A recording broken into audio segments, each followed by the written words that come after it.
Hello, oh, how are you doing today?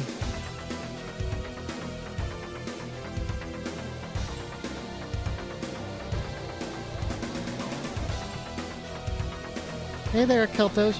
You accidentally became Eddie Pupils? What did you do?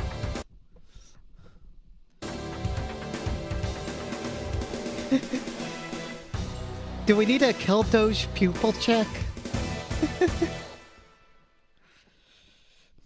We'll move over here.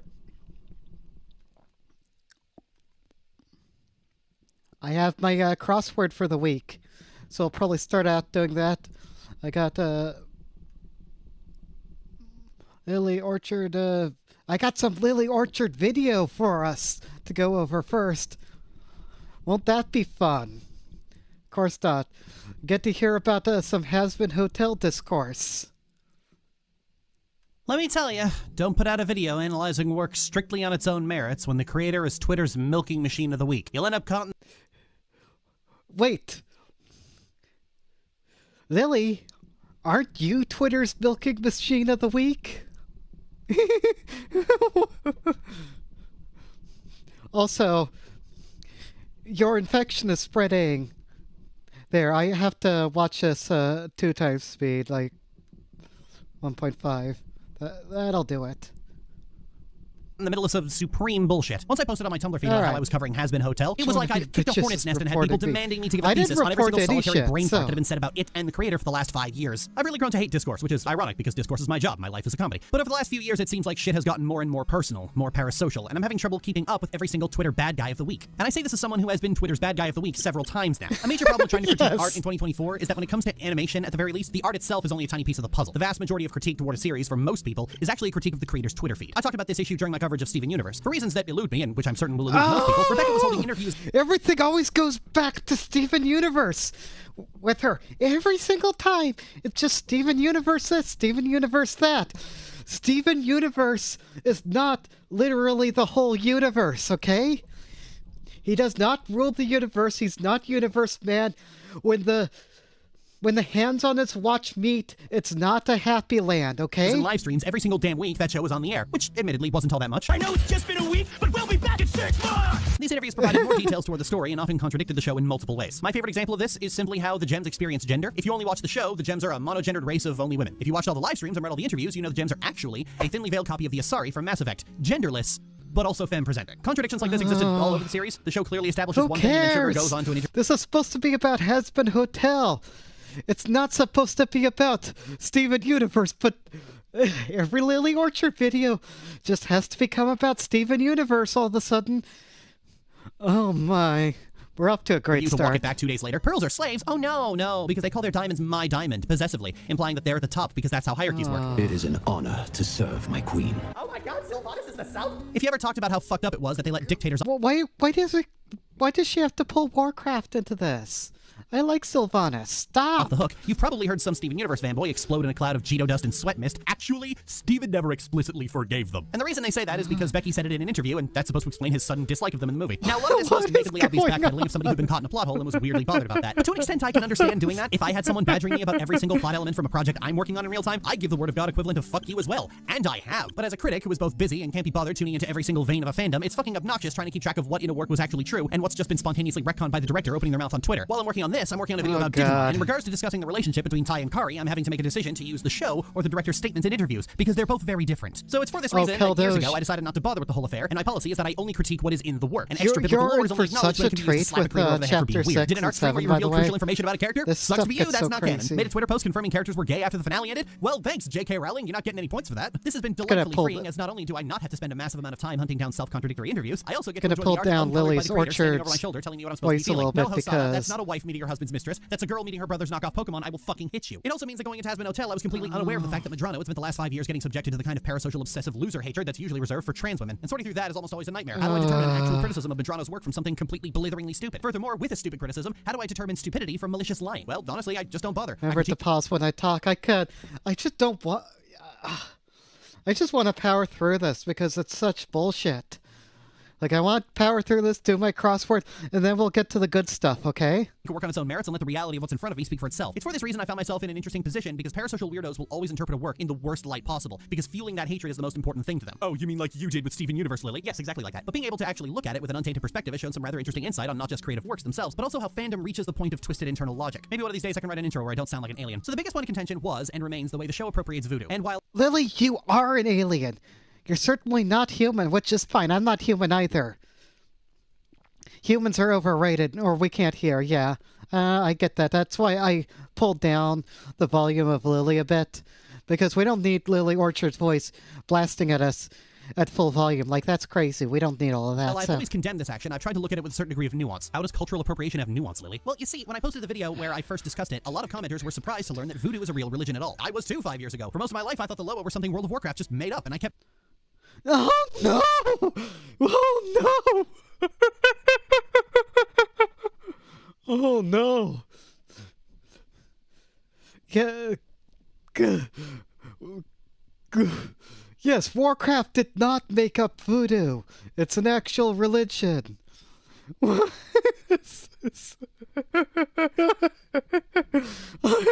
She's so terribly online.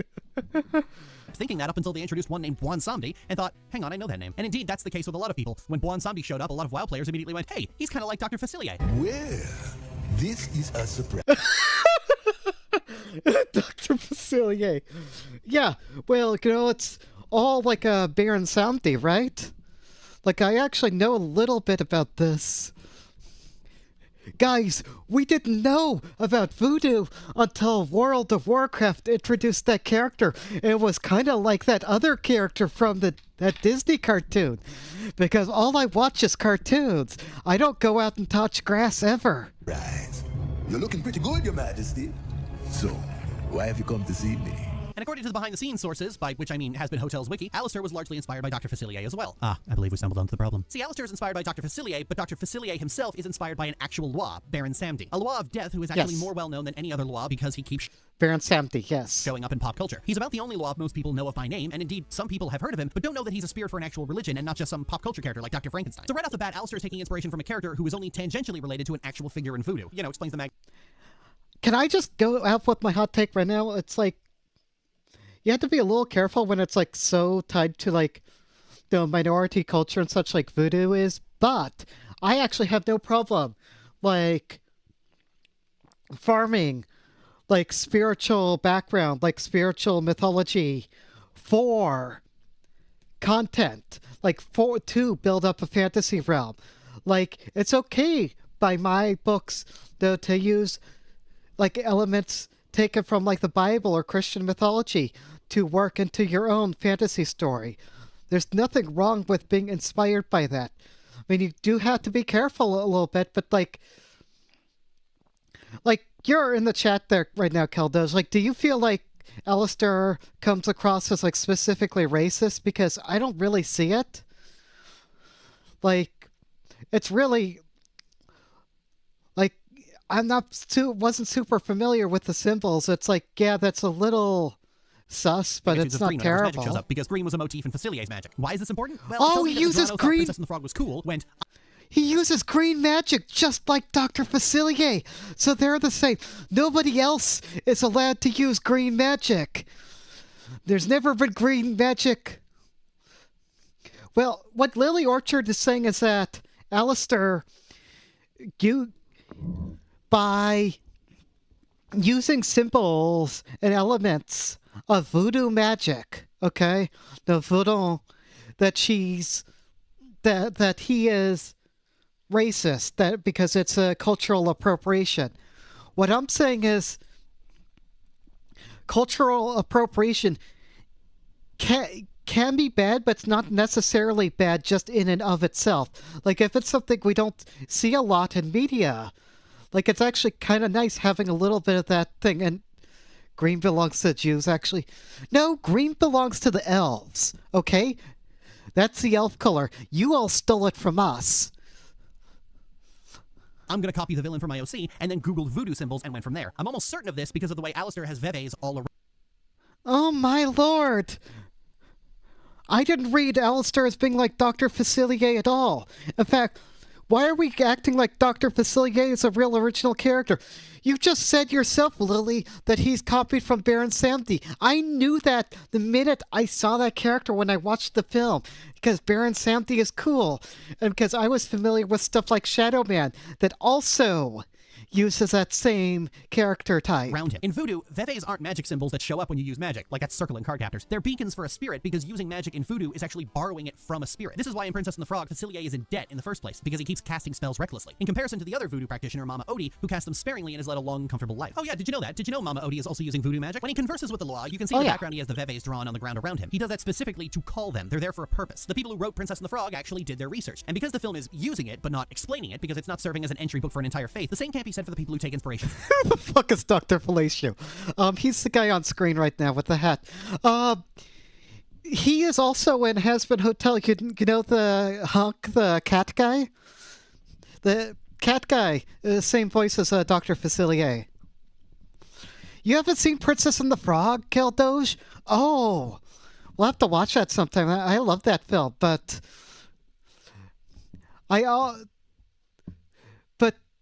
like, Hazbin Hotel's not about voodoo. Like, even if Madrano didn't do her research on this specific thing, it's not Husk. That's it. It's not really that big of a deal to me. From it. The fact that these symbols keep sprouting up around Alistair isn't just appropriative, that's not an actual word, it's also just plain old nonsensical. Once you know what these symbols are for and why they're used, you're left going, what the hell are you even doing? This would be like if you had a Jewish character use a menorah as a coat rack. That's just not what that's for. The fact that in the pilot Alistair has... That's women's movies? Oh, Keldoge, do you use a menorah as a coat rack? Don't lie.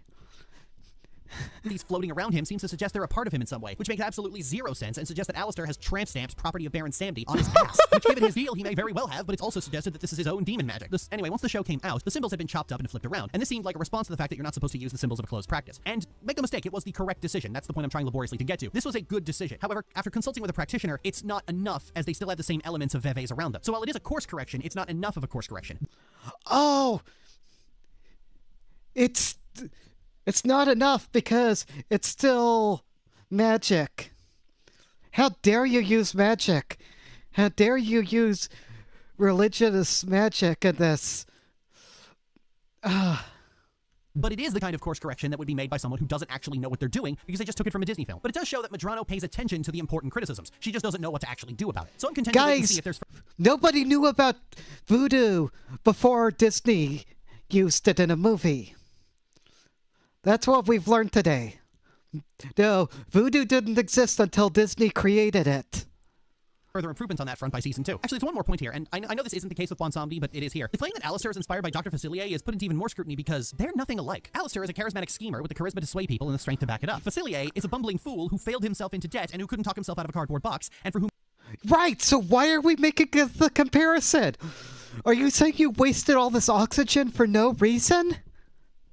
His primary victims spot him as a charlatan almost immediately. He's a man constantly on a cosmic get-rich-quick scheme, promising big things and constantly failing to deliver. He has more in common with a Ponzi schemer or a cryptocurrency enthusiast. He preys largely on the terminally gullible. First thing we see him do is prey on an ignorant foreigner. You could totally see this guy hawking essential oils or NFTs, but for some reason, large sections of Disney fandom has convinced themselves that this character is some kind of schemer, but he just isn't. He's not Hades. He's Megara. He has more in common with Serpentius trying to flirt. Because I'm having sex with everyone here!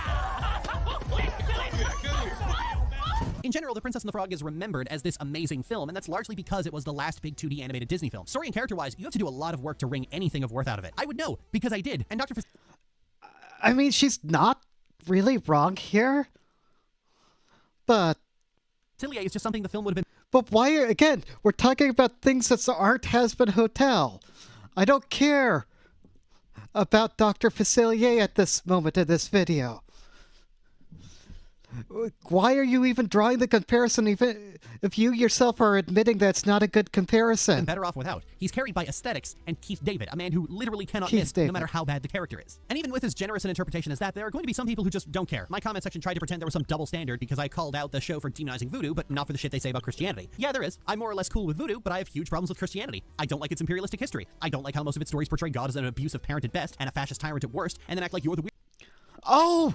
Hazbin Hotel is bad for using elements of Christian mythology because Lily Orchard has a problem with Christianity specifically. That's imperialistic. Why is she sounding like actual Jake here? Like, oh, the Christianity is inherently imperialistic. What? Weird one for pointing that out. And I love any story that skewers that. It's practically why I adore the Darksider series. But in general, the ability to tell the difference between making fun of the most dominant religion in the universe and mining one that is just minding its own business for the aesthetic is a baseline bare minimum standard of human decency. This is punching up versus punching down, a basic concept that everyone needs to understand, and the only ones that don't are the ones who refuse to understand. And I'm sorry, but you are beneath me. Now on to Baggy and Charlie. Lily, how can they be a part of any discourse? They're cute. That's exactly the problem. I'm putting this in the middle because it's the dumber of the three, but the discourse goes that Baggy and Charlie are the straightest lesbians ever written. And no, I'm not going to show you who is saying that shit. Go find a drama streamer if you're that desperate for someone to harass. The idea comes down to the fact that Charlie and Baggy don't really have any friction. Their relationship is good. They're good to each other, and they have the same goals. And I feel this is the part. Oh, they don't hate each other enough. They don't get into enough arguments. No, real couples, real lovers hate each other. No, real partners have abusive relationships. Lily would know.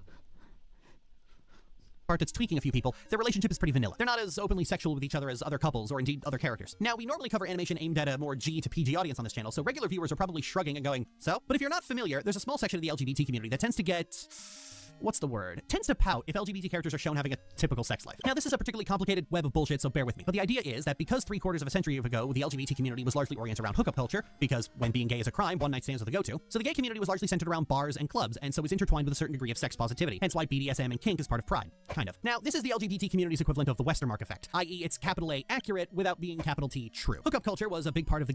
Exactly. And I feel like that's the sort of thing we're trying to get away from.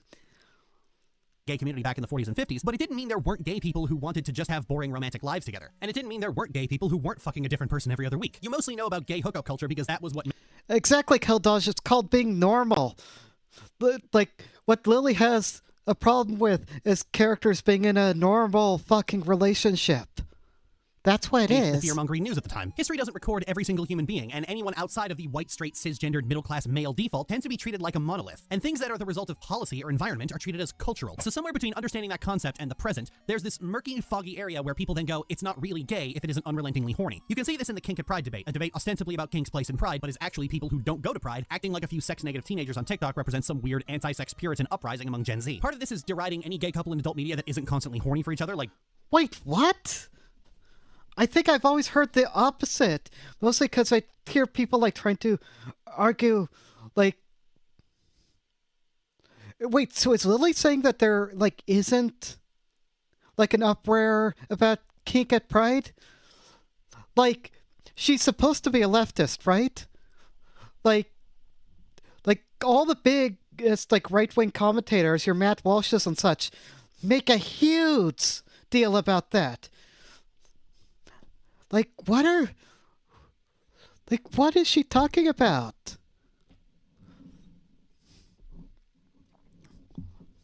Like, no, it's not a couple of sex-negative teenagers on the internet.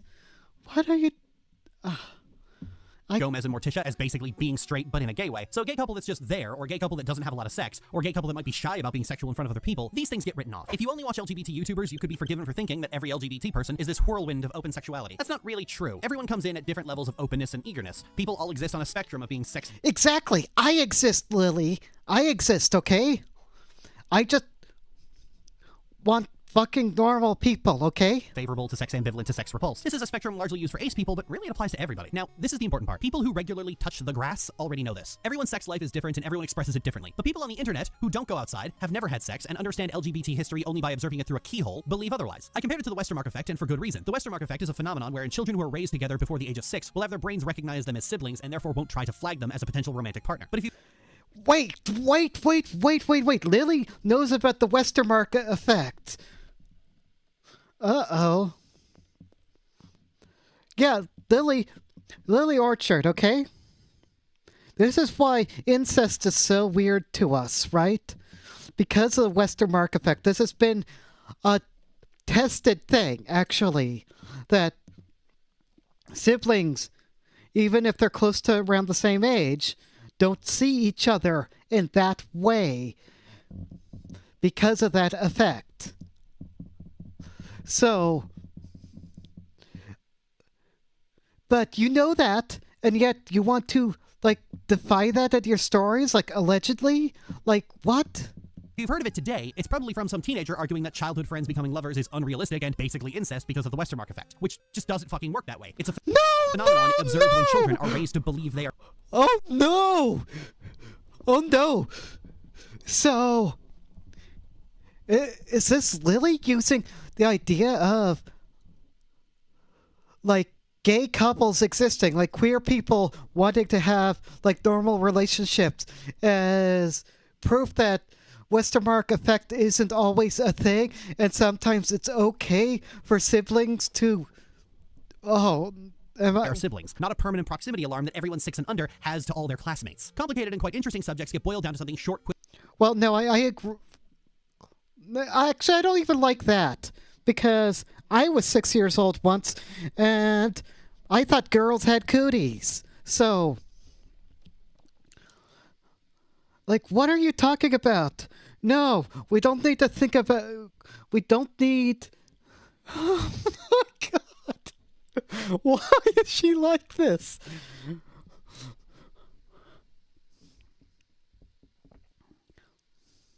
I don't want...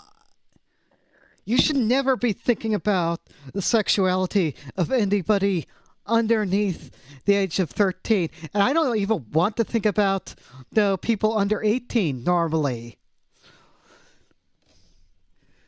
Maybe there is a God since her and Poppy are fighting. I mean, yeah, go at it. They let the retards fight it out. But no. I think the thing that your chatters are saying, Lily, is that kids around like 6 years old are going to see people around their age as like classmates or playmates, not as romantic partners. And that therefore it's kind of like the Westermark effect with siblings. How do you not get this? Quippy and wrong with which to weaponize against something or someone. Also, what does that all that have? That sounds like that all has more to do with Lily Orchard than it does with Has Been Hotel. Like, it feels like, if I was going to armchair psychoanalyze, right? It feels like we're trying to justify incest and hooking up underage characters together, like in the fan fiction. Neither of which are things that happen in Has Been Hotel. So it's a dumb comparison to bring up. Don't like. LGBT history is complicated and interesting and shouldn't be used as a cudgel for you to take out your issues on a sex-shy couple in hell. But I don't even blame the idiot teenagers for this. Millennials have been pushing this. Wait, why are they sex-shy? Caldoge, you've watched the show, right? Did you ever get that impression that they're like frigid or whatever? Like, I thought they seemed pretty cute. No. Sure, Vaggie was not, like, doing, like, porn, like angel dust or whatever, but that's normal. Normal, healthy people are not, like, openly sharing their private life with everybody all the time. Normal people are not you, Lily. What is going on? Attitude about LGBT history, where it's a forum weapon first and something to study second, for years. LGBT people are complicated, and if an adult series wants to have their leading couple be chill and relaxed and call each other sweetie pie, then they should be allowed to. Besides, if we're gonna call anything straight but in a gay way, it would have to involve constant negging, expressed hatred being relabeled as love, a feeling of obligatory inevitability, and romanticize abuse to the level worthy of a boomer comic. What? What? Oh, I see. Lily is saying that straight people are normally abusive? What? So, if two people are like gay, so gay for each other that they're straight, they would have to be abusive because straight people are abusive. Got it. Fuck you, Lily. Like, I thought this would be funny, and it is. It's a lot worse than I thought. And this isn't like something that like Lily Orchard wrote back when she was like 15 years old or anything. This came out like a week ago. This is a new video. Conversely, where the problems This with is Alistair's new appropriation shit. with voodoo is a real problem with the show, the claims that Angel's abuse is glorified or fetishized are just straight up nonsense, and speaks to how Twitter has gotten dumber and dumber over the years. Some people call this the death of media literacy, but I'd hesitate before doing that. 9 times out of 10, complaints about people's media literacy is just complaining that they had a different take than you did. Like when someone says you're overanalyzing something or forcing your opinions on people. As we all know by now, Angel's abuse is depicted mostly realistically, right down to the mental fog and cognitive dissonance. Angel is trapped in a contract he can't escape, and is routinely fed drugs and sexually assaulted for Valentino's profit and amusement, simultaneously covering abusive relationships and the abusive hellscape of unregulated capitalism that sex workers have to live in. It's so realistic, in fact, that it's actually triggering. While watching that episode, I had to stop halfway through and take a breather because I was starting to have flashbacks. There's nothing— Wait, flashbacks to what, Lily? Did you do sex work? Like, it's fine. I get it. No, a lot of trans women have been in that position. I would tend to agree. I actually really liked that episode because I felt like it didn't glamorize it. Like, it showed, like, the actual workplace toxicity that exists in the adult industry. I agree, and it's not like Angel doesn't enjoy doing it, but Angel Dust at the same time is horribly exploited, and we're meant to understand that. fetishistic or glorified about any of this. It's all viscerally uncomfortable and difficult to watch. This is a far cry from actually fetishistic material, which refuses to take a serious situation seriously because it's too busy deriving sick thrills from it. Angel's pain and misery remains the focal point of the episode, and later interactions with Valentino show that it's the continued presence of people he cares about that even gives him the will to openly defy Valentino in the first place. Fuck off, Val. Excuse me? I said fuck off. I may have to put up with your bullshit, but you ain't fucking with any of my friends. You forget who you're talking to? Now, here's where I need you all to follow me. Oh, don't play that much of the show. I'm gonna get in trouble with YouTube, Lily. But yeah, that was a great moment. I love that part of the show. Like that felt so good. On this, I can understand why people would think this is worse than it is. Stories about sexual abuse in particular tend to dance around the issue and speak about it in vague tones. Closest parallel I can think of is the Lisa series. Brad and Lisa are explicitly shown to have an abusive father, but with Lisa, it's heavily implied that Marty is sexually abusing her and forcing Brad to take part in it. Although the abuse is portrayed directly, the sexual abuse is never— No, don't spoil Lisa the Painful for me.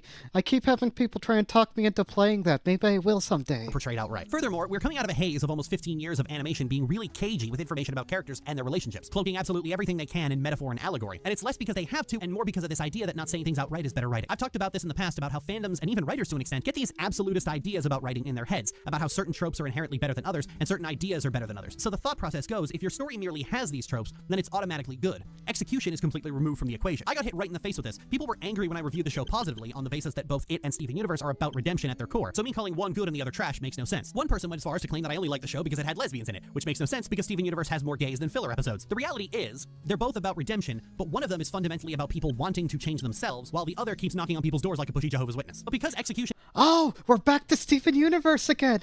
You can't get away from it. No, all media relates to Steven Universe. It's like a black hole of media literacy. It's always Steven Universe. They've been completely scrubbed from the equation. It's not considered. Lily, I think that might just be SU Stans coping. I said follow me on this. I'm not done. Anyway, because of the presence of tropes and writing dogma matters more to people than the execution of it, the fact that Has Been Hotel ignores the rule about subtlety and allegory is what quirks people's brains. Because subtlety and show don't tell is burned into people's critical spectrum, there's an idea that you would only actually make people experience a character's abuse if there was a reason beyond storytelling. This isn't an unfair conclusion to draw. I've drawn it myself, particularly when talking about how The Legend of Korra is more interested in showing Korra writhe for the camera than exploring how her hardships affect her as a person. But it's precisely because there isn't a dealing with the trauma section of the story and how this has all changed the way Korra thinks that I get that impression. Has Been Hotel, conversely, shows Angel's abuse and then shows him dealing with it. And while I'm usually one to bang the fandoms or idiots drum, here they're only using the critical theory that other people have spent years telling them to use. I wouldn't actually be surprised if people got on a story's case for having characters speak frankly about their problems after decades of the Farfield Foundation drilling show don't tell into people's heads. On a near daily basis, I get messages on Tumblr asking me how to establish characters as not straight or not cis without just saying it outright. And I always say the same thing. Say it outright, you coward. It speaks of how this aversion to speaking about anything in plain, frank terms has soaked into people. In fact, here's the epitome of where just being direct is king. There's an old sexual abuse PSA called the Dunkel Ziffer Tentacle. I've got to go back on that because... Thing. Say it outright, you coward. It speaks of how this aversion to speaking about anything in plain, frank terms has soaked into people. In fact... What's misophonia? Is that like fear of miso soup? Disorder where you have a decreased tolerance to specific sounds and things that you can sense related to them. What? Oh, I see. Warning, CSA repulsive. Like, okay, I'll be honest. Like, at least half of these things should come before every chapter of Stockholm. Here's Like, the epitome of where just being direct is fuck. king. There's an old sexual abuse PSA called the Dunkelziffer Tentacle, which uses a slithering creature that looks like a kidding. hairy dick to represent sexual abuse, and it's very effective.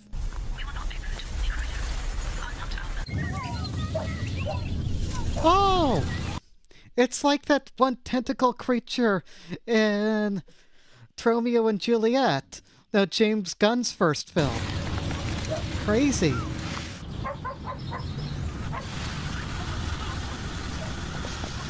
Also, thanks, You can actually Lily. feel this thing crawling on you as you watch the PSA, and the way sexual abuse is so intrusive to your life is represented by that. The moment it starts crawling, the only thing you can think of is, fuck, it's on me again. I'm not even paying attention to what's being said. It's just on me, and I hate it. Ugh, it's repulsive. And if the allegory here wasn't thin and see-through as you could possibly get, it wouldn't be as repulsive, and as such, it wouldn't be as effective. That bit where it crawls over her hand, making her recoil away from her boyfriend, that's it. That's what childhood sex abuse feels like when you have to think about it. I was sexually abused at 2 points in my childhood by a teacher for 5 years and a peer for... Oh? Elementary school teacher, underclassman. What? I don't even want to comment on this. Like, there's things going through my head, but... too, and I've never felt more seen by a PSA than by this. And that's part of the issue. The conversation is uncomfortable, and so it's impolite to discuss it. And the knock-on effect of that is if you don't want to have the uncomfortable conversation, you just leave it for the masturbators and the let's watch them get worse crowd. Hell, we're not even allowed to say sexual assault around Gen Z. We're supposed to say SA now. And sexual assault was already the sanitized alternative to rape, a word so effective at communicating the sheer magnitude of violence being committed that it literally sounds like a brutal tearing noise. Common wisdom says you're not supposed to show sexual abuse on screen, so the logical through line is that if you do, it's for reasons other than the story. Hence why people rush to claim that a storyboarder had a rape fetish, completely ignoring the fact that storyboarders don't have the kind of creative control and autonomy that you think they do. So even reaching for this was stupid in the first place. But you can't fault that line of thinking. I know for a fact there are people out there who think storyboarders have significant creative control. I've had defensive fans tell me many times my criticism of a show was unwarranted because the creator didn't do that. One of their employees under them, on their payroll, acting on their orders, did that of their own volition. And it just got through without a single higher up having to look at it because that's how production works, apparently. So they point and go, that's it. This storyboarder's completely unrelated fetish is why I'm 200 months in the puppy cool. I mean, Lily is actually kind of right about this one point where, because, especially... Now, I picture like a show like Family Guy or whatever. Like, what would it be like working on the animation? Like, you're told, okay, do storyboards for this, and you have to draw it because the animators, that's their job. And so, yeah, it's not like, some horny animator thrown in there. You know what is that way? Let's see, is this working with my stream? Perfect. I can show an example of that happening, though.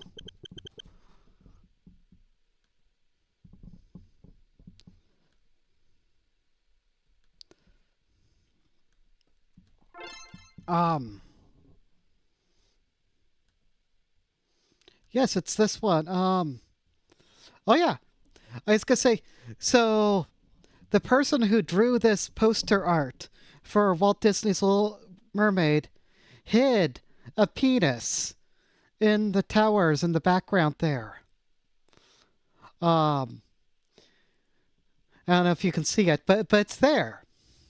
And that's weird horny animator it's what doing they've been a told to think. People forget this. Most weird viewers and artist fans doing aren't a critics. thing, Their but- critical spectrum is defined by stuff they But if it's something's like part of the plot, they were like asked to do that, and remember from English class, and stuff YouTubers tell them to believe. And neither of those things are infallible. YouTube's full of critics, but it's also full of reaction channels, art streamers, commentary channels, debate streamers, and just plain old dorks who all pretend to be critics. This isn't a death of media literacy issue. It's just a matter of people... Oh! Right, Lily Orchard, you hate the commentary community. You hate people making fun of you, telling you how shitty you are. Well, I'm going to keep doing it then, not being good at because critical I analysis. like and to make all this this. worse, we're in an age where hardcore fandom is acting like critical analysis at all is being a no fun allowed buzzkill and an existential threat to their very existence. It would be wrong to try and place blame for this on a single person. Common blame figures tend to be Doug Walker or CinemaSins, but bad media analysis has just been the background noise of fandom for a long time. Surf through Twitter or Tumblr and you'll eventually find a take like, Lilo is low-key pretty toxic to Nani and she should, like, do better. Before CinemaSins was even a sperm in Jeremy Scott's nuts, the place to rattle off lists of plot holes and nitpicks was the IMDb message boards, where their biggest target had nothing to do with it having more plot holes and everything to do with popular thing bad, which is is a form of brain rot the internet has never not been on. This is a critical mass years in the making. People wonder why it seems like audiences are dumber now and less able to read, and the truth is they're not. They've always been around. You just never used to be exposed to these people. Back in ye olden days, fandoms were fractured and isolated. Forums were the places people went to discuss media, and they were often community-run and had their own rules. So people built their own communities, and if people were causing trouble, like, say, if you were the kind of person who screamed, let people enjoy things. Yeah, forum culture. I read a lot of that stuff too. Like, there's some real interesting discourse. And you know what else there were sporkings, like where people take like a bad story or a bad fan fiction and go through it like chapter by chapter, pointing out like all the sucky stuff with it. Like I am doing this very stream. No, CinemaSins did not invent that. Not everything is CinemaSins. No, you... Fucking dumbasses. Whenever started criticizing an episode of a show, you got the boot, which meant more forums with more rules. Fan sites which were community-run and had community-decided rules. Sure, this meant every micro-community was its own fiefdom with its own power-hungry moderators and interpersonal drama, but it sure beats Twitter, where everyone is shoved into the same room and all hate each other and are all constantly outraged that other people are talking in their vicinity. Fandom and discourse moved from isolated forums to a small number of mega-platforms because that's where the people were, and a bigger fandom would be better. But there, the moderators are all platform staff and everyone is forced to play on the same jungle gym, and now we're suffering the ever-present issue on the internet where everyone needs to have their take on everything, even if they know nothing about the subject in question. So now you have to be in community with people you never knew existed, but they always existed. Media literacy isn't any more dead than it was 20 years ago. And every time I see another video essay about it pop up, it's almost immediately clear that someone is just mad that other... No, but there are some like big creators that really don't get media literacy. In fact, I would say, Lily, based on your video right now, this video, the very one that we are watching and reacting to, you don't get what media literacy is. So fuck off, Lily. You don't get to say that. Have to exist in their vicinity. In the case of Angel Dust, what's actually happening is a pretty common phenomenon. I can easily see how this would make someone uncomfortable. It made me uncomfortable. I had to step away and have a breather before coming back. And a lot of people will encounter something that makes them uncomfortable, but it's not enough for it to just end there. It has to be something other than I don't have the stamina for this. So it gets reconfigured into something that sounds more objective. It's like when you see people unironically using this image. The YouTuber Just Stop touched on this in what is so far the only video to include the death of media literacy that isn't complete horseshit, in how young people, especially young trauma survivors, act like something being too much for them. What? First you're like, oh, anybody who's saying death of media literacy is terrible and just wrong. Except for this one video, because I happen to really like it. Oh, we're playing favorites, and I don't like it.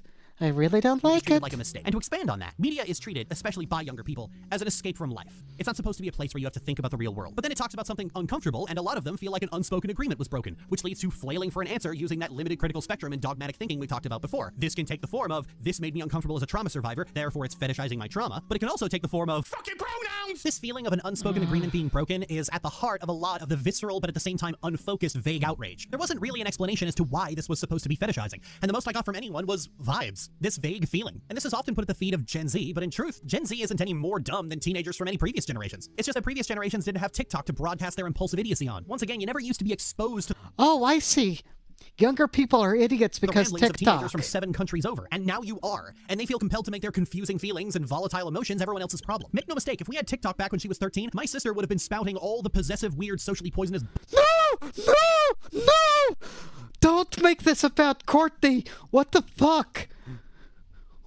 Why are you bringing Courtney into this? Bullshit that she had been previously reserving for the ears of her friends, her boyfriend, and me. But you can see this in... What?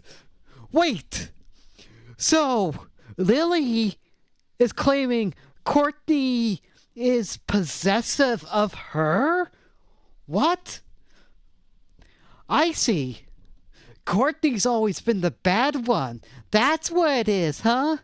Is that what you're trying to tell me? I gotta be honest.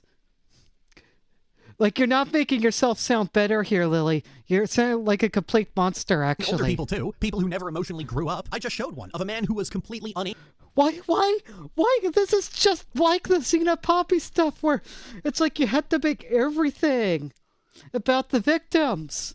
To accept that the world was leaving his anachronistic ass behind and use video games to escape from the crushing existential dread that him and people like him were obsolete. And then the games themselves reflected that reality he was trying to escape, and he believes that's everyone else's problem. And so he flailed and screamed because in his delusional mind, an agreement was broken. An agreement made by nobody but him. I'm a trauma survivor. I don't care about the... Wait, what? Cockroaches? You got trauma from cockroaches? I mean, they are disgusting, but... What? Like, these are not the same. Like, parental abuse, spanking, sex worker abuse, sexual assault. It's not the same as cockroaches. There's a whole host of things that trigger the shit out of me, and I've had to confront most of them when covering a story. But years of experience doing this is how I know to take a breather. The video doesn't have to be out today. Young people don't have that experience, and the truth is, I don't think that's a real problem. Discourse doesn't matter. Has Been Hotel isn't going anywhere just because Twitter thought it was fetishizing abuse for 20 minutes. I say this as someone who is often wrongfully credited with single-handedly destroying the reputation of a show and a creator, which are both doing fine. Dumb internet drama doesn't matter. Yeah, no, Lily Orchard's not gonna, like, single-handedly cancel anything. That is true. And hasn't mattered unless you're the kind of person who hears someone's bad take on a thing you like and takes it personally. And the only solution for that is to go to therapy. Being media illiterate is a victimless crime. You're a loser. No, nope. Well, that sucked. That was about as bad as I expected.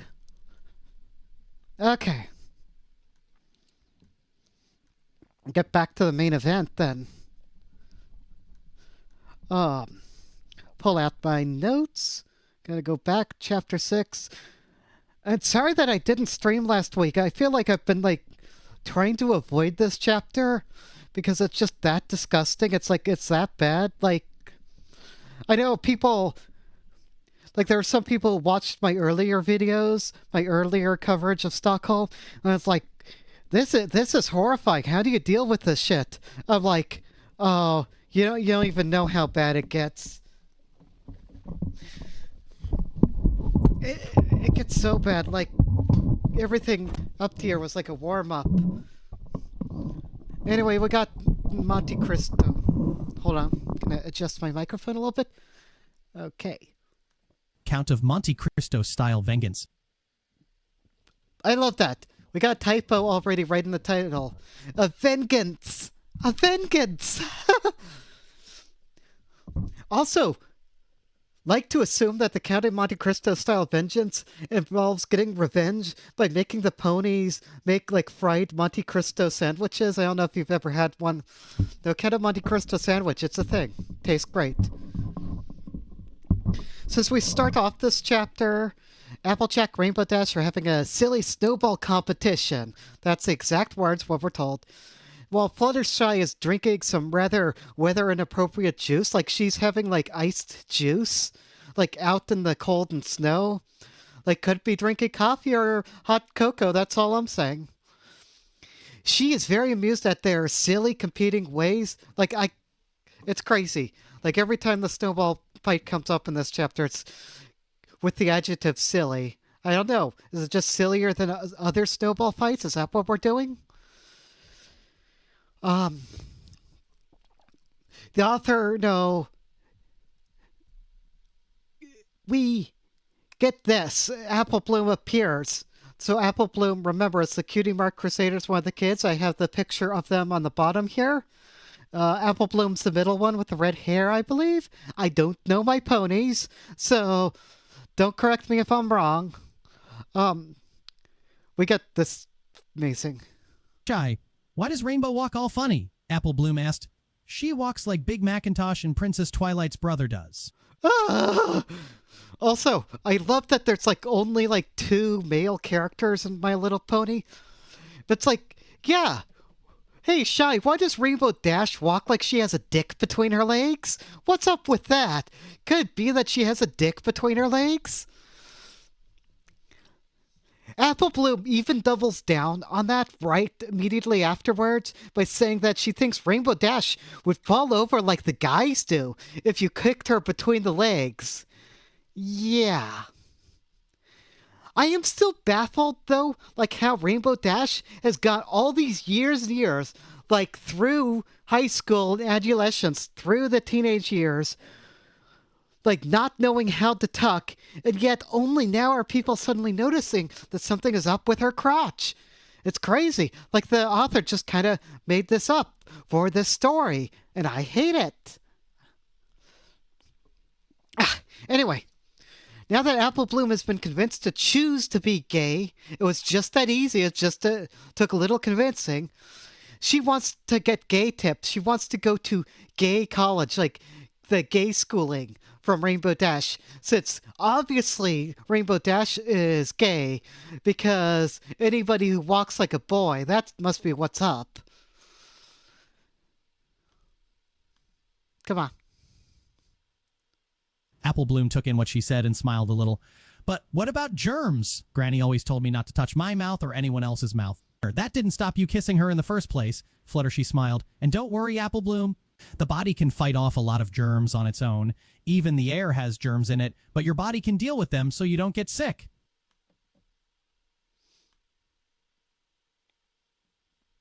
But your body can deal with it. I think if you're having to explain away cooties to someone, I'm just going to say they're too young to be getting sex trips. But what do I know? I'm clearly the insane one here. I'm the abnormal one going by Lily's video that we just watched. No, I'm just sex negative. So, clearly that's what it is. Hey, Fluttershy. If you're trying to explain away cooties, why don't you explain STDs to Apple Bloom while you're at it? That won't scare her off. Like there is shit that can be spread that way. Like, come on. Fluttershy goes on, keeps explaining lesbian sex with a 13-year-old. I suppose someone had to do it since the kid explains that her sex ed class only covered straight sex, just like God intended, and not any of that gay shit. They probably got abstinence-only education as well. We get several paragraphs of this chapter discussing what cunnilingus is, how to do it, and such. Yes, really, I don't want to grace it with more than one excerpt, so we just get this little bit of cursed writing. Oh, God. It just sounds like it'd taste funny, Apple Bloom said. Yeah, every time, Stockholm. It's with the taste. I don't want to hear about it. I don't want to think about it. Come on. Look on her face. Fluttershy smiled in understanding. I can understand what you mean about that. All women have unique flavors to them down there, I hear. Apparently women really are like potato chips. They all have different flavors. We're getting that again. You know, you got the strawberry flavored one. You got the pineapple flavored one. No, women out there, what flavor of woman are you?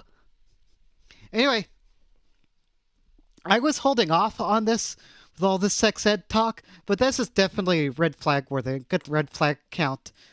Because, again, story's being fucking weird here. Anyway, we're at 18 of those now. We're going to keep seeing that go up this chapter, by the way. That won't be the only one this chapter. A little spoiler there. I mean, even our guise of sex ed here, this conversation feels like it gets wildly inappropriate to describe to a minor. Heck, this feels like it'd be inappropriate to say to other adults in general. I really didn't need to know what Fluttershy thinks other women's cooches taste like. I absolutely didn't need to hear about that. Okay?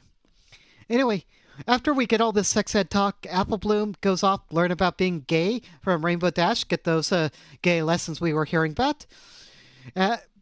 Rainbow Dash, meanwhile was finishing mopping up the floor with Applejack in their snowball fight.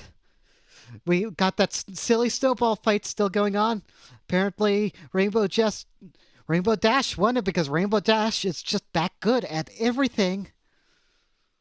At first, I was just trying it because, well, why not? But then I started getting all these weird feelings, like wanting Sweetie Belle to take her clothes off in front of me, and looking at those weird magazines Big Macintosh keeps under his mattress. And, well, I'm scared, Rainbow. You know how Granny is. Yeah, you know how Granny is. We get to hear about the kids taking a peek at their older brother's porn stash. Great. Great plot, great drama we're getting here. Also, of course, Equestria has homophobic old folks. I think we got that alluded to a little bit in one of the earlier chapters as well. Rainbow was partially reminded of some older ponies slipping out racist comments around ponies like Zecora. Not so much mean, but holding attitudes that they were probably raised with that were inappropriate all the same. We got racist ponies as well. Of course, the old folks are also racers. And the zebra ponies are African-American analogs in this. I mean, I feel like one of those is more racist than the others. Like, yo, all black people are zebras because zebras are also from Africa. Get it? And also, would they only be racist against zebras, or would they be racist against a pony with a black coat as well? Like, no, zebras are black and white stripes, but are they racist against black ponies as well? These are the sort of screwed up things that this fanfic is making me wonder about, and I don't want to wonder about them. So anyway, we got that. Racist ponies. Thank you. Anyway, basically what we're getting is Apple Bloom is scared of coming out publicly since she doesn't want her grandma to hate her. Dash tells her that if her granny won't love her because of this, then she never loved you at all. Honestly, it's not the worst thing I could think of to say in that context ever, but it does seem like really insensitive. It seems really tactless.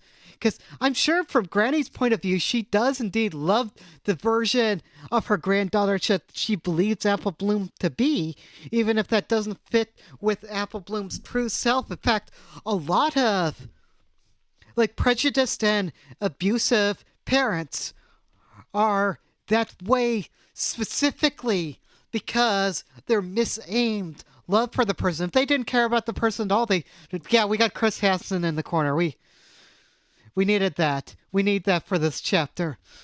You got no idea. I think. Well, you got some idea, Keldos, but we're just getting started on this.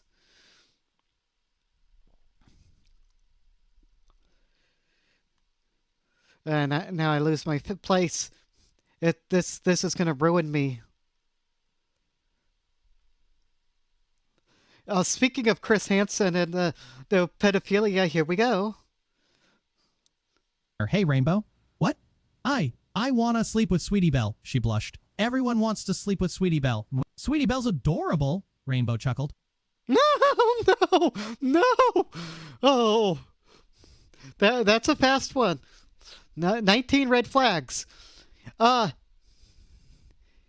Yeah, no minor should ever invite Rainbow Dash over for sleepovers, ever. Fuck that shit. And sincerely hope she is either exaggerating or projecting when she says that everyone wants to sleep with Sweetie Belle, because I surely don't. Sweetie Belle's not only a minor, she's prepubescent. They're supposed to be 13, 12 years old here. You said so in an earlier chapter. Go fucking shit. Come on.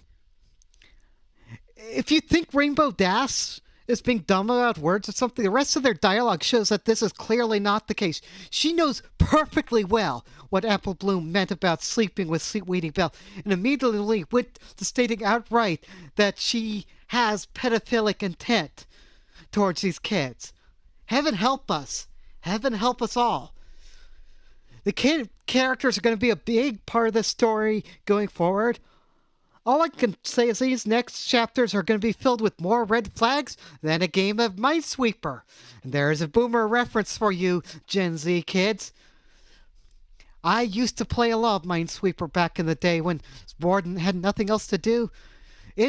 I was a kid, and it was fucking 1999, okay? A lot of y'alls weren't even born then. It was boring back then. That's what I'll say. So yeah. I can make him face this way. He'll just sit there in front of the pancakes between the two ponies. I should get soundboard, some sounds going for this. Anyway. Rainbow agrees to let Apple Bloom and Sweetie Belle use her house to do the nasty in, and later that day debriefs what the hell they are up to with Fluttershy. So how did your talk with Apple Bloom go? Fluttershy asked, placing aside a dry plate. It went all right, Rainbow said with a smirk. She's going to bring Sweetie over to my house to screw. She's terrified of Granny catching her here. Oh my. Fluttershy's eyes went wide. Gosh, wow. Well, I guess it did have to happen sometime. This better not be a habit, Dash said in mock irritation. Don't want my house being a haven for teenage lesbians to roll around naked in. Actually, on reflection, I'd be very okay with that. Nope.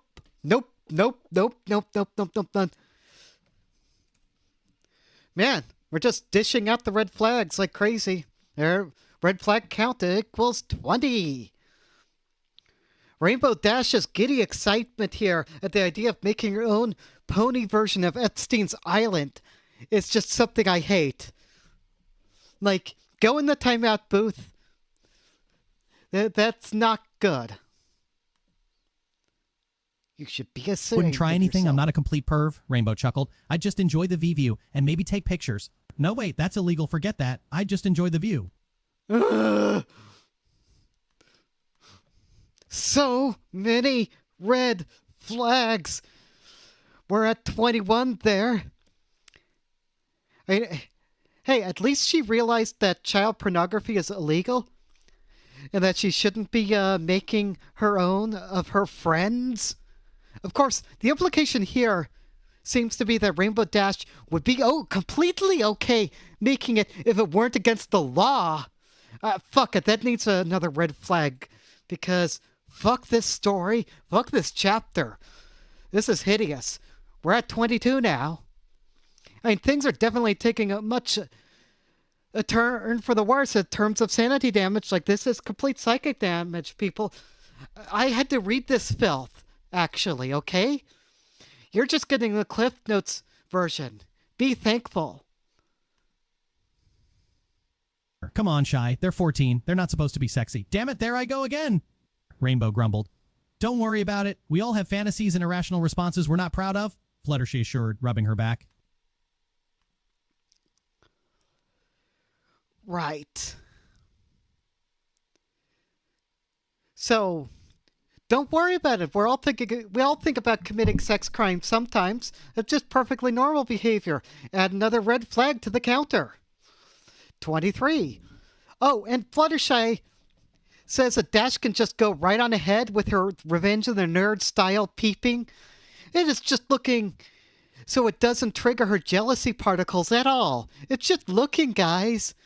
Like, I'm okay. I'm super jealous if they do anything. But they can look. No, they can break the law. That's okay. Granny Smith walks in, comes in to be a literal nag, just leaves. I'm not even going to go over it, really. These two degenerates decide that they want to trade their deepest, darkest fantasies. Fluttershy starts off with tentacles, which, fair. And Rainbow Dash scoffs at the cliche. Shares that she masturbates while thinking about children. That's literally what the story says. Another red flag. We're at 24. Somebody really needs to lock up Rainbow Dash. Fluttershy goes with hers.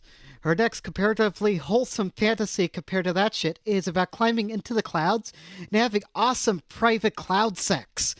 Which, I'll be honest, does sound pretty lit to me. I know. I dream about that kind of stuff too. Like, no, fantasy cloud sex. Sign me up. Rainbow Dash, it takes her turn and serves up a bit more brain damage because, of course. My turn, I guess? Rainbow smiled. Incest. No, Fluttershy. Come on. No, Rainbow Dash. I know some of Drama allegations about the alleged author. No, just no. I'm not even gonna touch this one. Just another red flag for the count and moving on. We're at 25.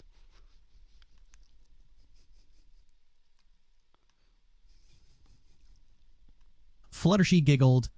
I see what you mean. I'm an only child, but it certainly is something interesting to think about. Oh, but if we were sisters. I think we might have done this a long time ago. No! It's funny, we had that whole discussion about Westermark effect, too. Like, gotta have 26 red flags because Fluttershy, you are not supposed to validate this particular incest fantasy. No. By the way, Fluttershy goes on and on about this. Makes up a whole story about them being sisters, about their parents trying to keep them apart, and how sexy this would be, how cool this would be. In this hypothetical, I agree 100% with their fantasy parents keeping them apart, because I would do the same thing, okay? Now we cut to Sweetie Belle and Apple Bloom. being young and in love with each other. It's surprisingly cute and wholesome compared to the evil shit that we were just forced to go through, okay? In this chapter. So, Apple Bloom lets Sweetie Belle know their little sex plan of them going over to Rainbow Dash's house that was concocted for them. We'll get this clip. Oh, okay. Sweetie Belle squirmed a bit. I don't know. What if she watches us? Sometimes I see her looking at me, or any of you as if that weird look in her eyes. The same looks I see her giving Fluttershy. Are you sure it's safe? Sweetie Belle has heard of stranger danger. Rightly points out that them going to the weirdo pedophile's house for sex is probably a bad idea.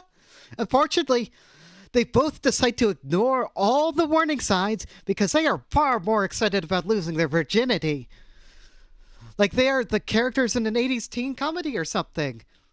Anyway, the two adolescent girls kiss, and then some bullies witness them and decide to do what bullies do best. Even if that were true, you wouldn't be able to prove it, Diamond sneered. We saw you two sucking face. But looking bored, Sweetie Belle yawned. Yeah? And? Do you want to tell us more things we already know? Like the fact it's the hour of twilight. This is a table, that's a tree, there's a bench, this place is the park. Oh, and look, there's Rainbow Dash over there. She's with Fluttershy and getting her ice cream. Oh. Want to go on? Like my hair being curly? Yes, I know all of that. Wonderful. I could do this all day. Got anything else? Or are you just going to keep telling me things I know? Because if that's true, I've got another one. I know you're a bitch. Diamond sneered at Sweetie's bravado. Oh, yeah? I bet Granny Smith would love to know about you two. I remember how much she adored seeing Princess Twilight and her wife, concubine, speed bag with a face drawn on it. Anyway, whatever that broken horse is to her. So I really don't understand how Twilight's abuse of Essentia can be a secret, yet everyone in Equestria can see the shiners that she leaves behind. Even the children around town know about it. So how is it a secret? Like, is this just a plot hole? A contradiction? It's fucked is what it is. Also, little Sweetie Belle has discovered the B word. Isn't she so tough? No, calling the bully a bitch, that's gonna work. Wait until she learns some real insults, people. The bullies take a photograph of the two of them to use as blackmail, but Sweetie Belle points out that digital photos on the camera could be easily photoshopped. They underestimate, though, just how overly prepared these bullies are, as they pull out a Polaroid camera in response and show a picture from it, which Sweetie Belle then takes away from them, only for the bullies to reveal that they took a bunch of photos already in secret. I am not making any of this up. This is what actually happens in this story. It's so crazy. Apparently the bullies carry around like an antique Polaroid film camera just for the purpose of maybe being able to take some blackmail photos of these kids.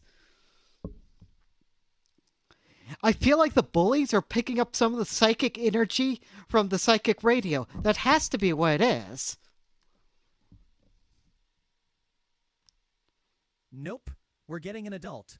Sweetie Belle stood on the table, cupping her hands around her mouth. Hey!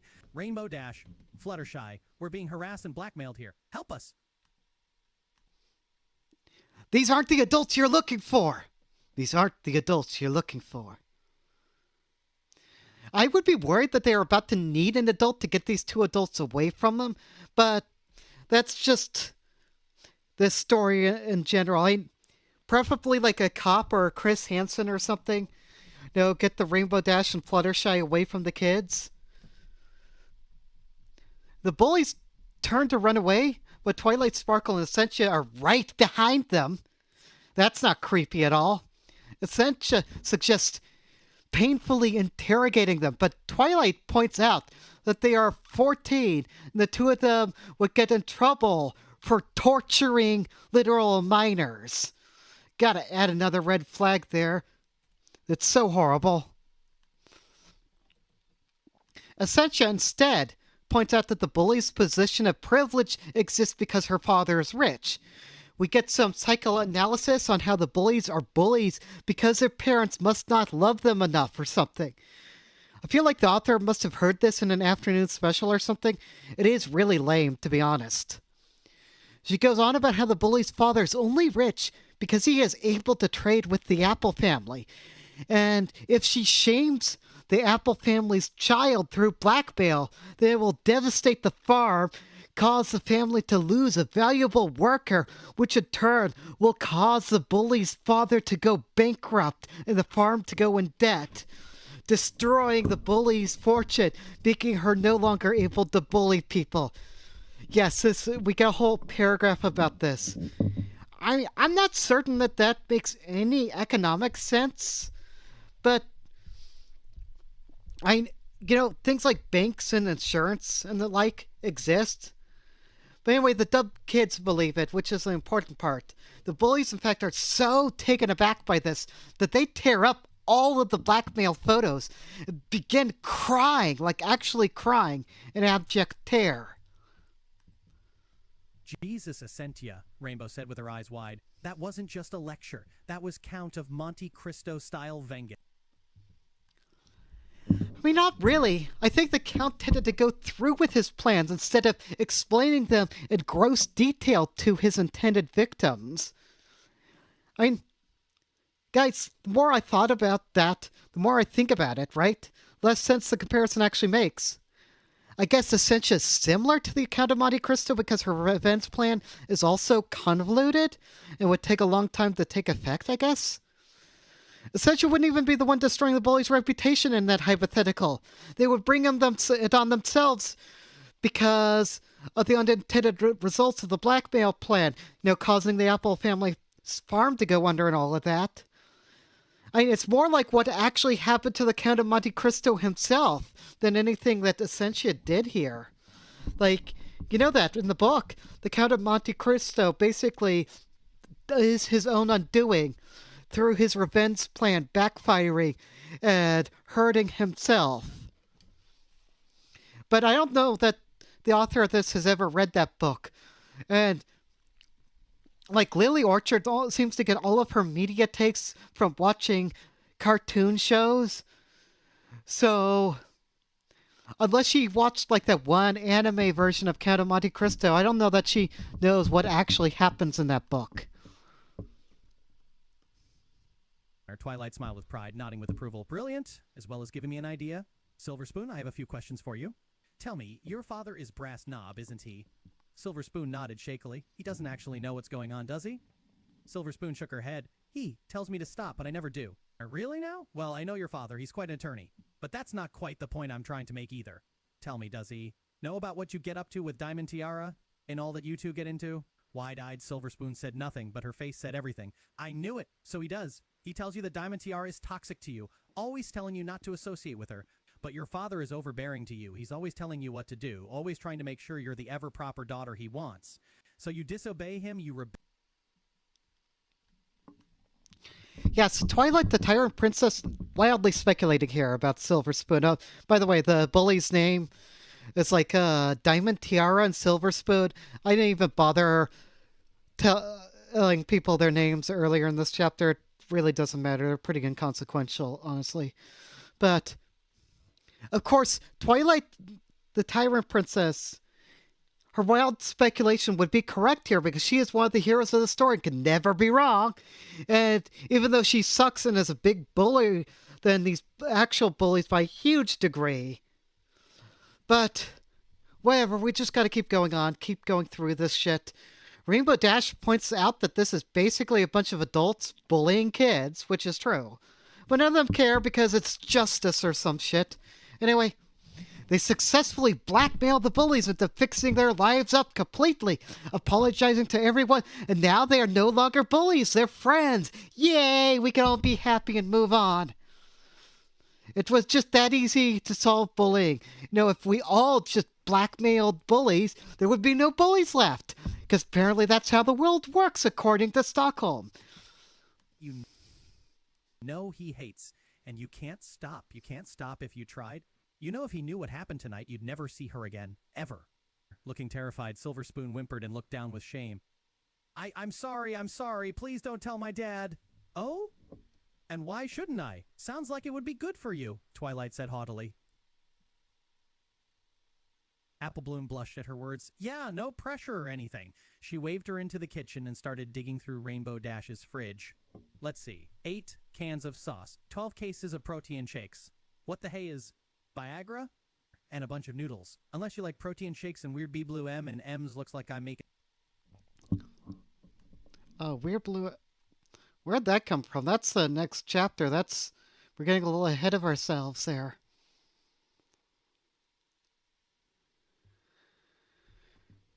We get some...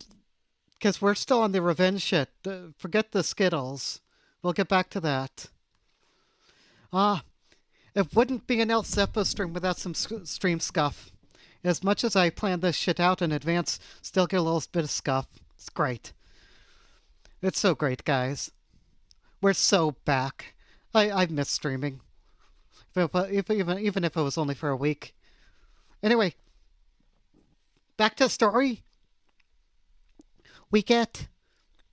Wow, that was amazing, Sweetie Belle. Squeed. I can't believe it. We did it. We did it. All we had to do was call for help from people who weren't teachers, Apple Bloom said with a grin. Who would have thought? That random jab at teachers in the story is so bizarre. It's beginning to sound more and more like the twisted fantasies of an edgy teenager that had trouble at school. Also, Sweetie Belle didn't do shit here. It was all the psychotic adults using their psychological abuse tactics on the bullies instead of each other for a change. That's all that happened. And it worked for some reason because it's Stockholm and it's insane. We're moving on. Okay, now we got Chapter 7. Chapter 7, Dateless When We Turn 16. Oh boy. That's not a good sign. We pick up this chapter more or less where the last one left off. I know. Continuity between chapters for once. It's almost like this is attempting to try and be like a real story with real plot threads and everything. So we have Apple Bloom, Sweetie Belle making off to Rainbow Dash's house to do their trysting, get their little secret sexcapades in. All right. So Apple Bloom decides that since they are both hungry, she's going to cook a romantic candlelit dinner for Sweetie Belle. Immediately gets to work raiding their gracious host's fridge, which is a great way to reward hospitality, by the way. I know, anytime you invite people over, just love it when they steal all your food without asking. That's great. Apple Bloom blushed at her words. Yeah, no pressure or anything. She waved her into the kitchen and started digging through Rainbow Dash's fridge. Let's see. 8 cans of sauce, 12 cases of protein shakes. What the hey is Viagra? And a bunch of noodles. Unless you like protein shakes and Weird B Blue M, and M's looks like I'm making... Okay. Viagra. Now we know the secret behind Rainbow Dashin's 11-hour erection. It's the Viagra. Surprisingly, unlike her partner, Sweetie Belle does know what it is, know what Viagra is, wonders why a woman would have that particular medication in her fridge. Anyway, they eat their spaghetti. They attempt to make some sweet talk here. So, how was your D-Day? Sweetie Belle asked, trying to make conversation. Spent the whole day pacing back and forth in Ma room. Apple Bloom replied. Sometimes stopping to read. Too much information, Sweetie Belle. Too much information. We didn't need to hear about that. Okay? 2 virgin kids head upstairs to do the deed. Sweetie Belle starts out by vigorously kissing Apple Bloom. She reacts poorly to that. Apple Bloom groaned as she felt her heart pounding and a calming warmth spreading through her body. Slow down, SS Sweetie. I don't want to get a heart attack. If she is about to get a heart attack just from kissing, it might be a good idea just to call the whole thing off, honestly. It would be a good idea for us, the reader. We wouldn't have to hear about the kid sex. But, oh boy, we get it in this chapter. But yeah, the heart thing, that sounds like serious medical condition to me. Just chalk it up to all the serious medical conditions of characters in this story, I guess. They engage in some touchy-feely business, begin undressing each other. We're going to play-by-play about struggling on hook bras and like, I'll spare you all the details. Apple Bloom nodded. She groaned.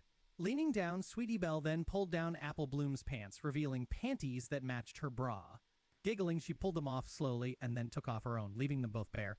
The two of them sat back from each other, looking each other over. Their breaths were quick and their faces redder than the Apple family orchard. Every time. I mean, there must be something other than apples that are red, right? Every time they want to describe something, they use the stupid, dumbass simile about, redder than the Apple family orchard. I have noticed the author of this really likes the word orchard. Huh. I don't know. I feel like this Pete person might just be Lily Orchard, and that whole thing about Lily Orchard saying that she didn't write Stockholm might be lies. No, it might just be a little bit of lying. A little bit of lying from Lily Orchard, huh? We hear all about their nibbles and ministrations. Whole thing is over very quick, since nobody lasted long their first time we get that told to us in the story. Yeah. Wow. Sweetie Belle beamed with amazement, bringing her hand up to lick her fingers. Ooh, you taste like apples and honey. What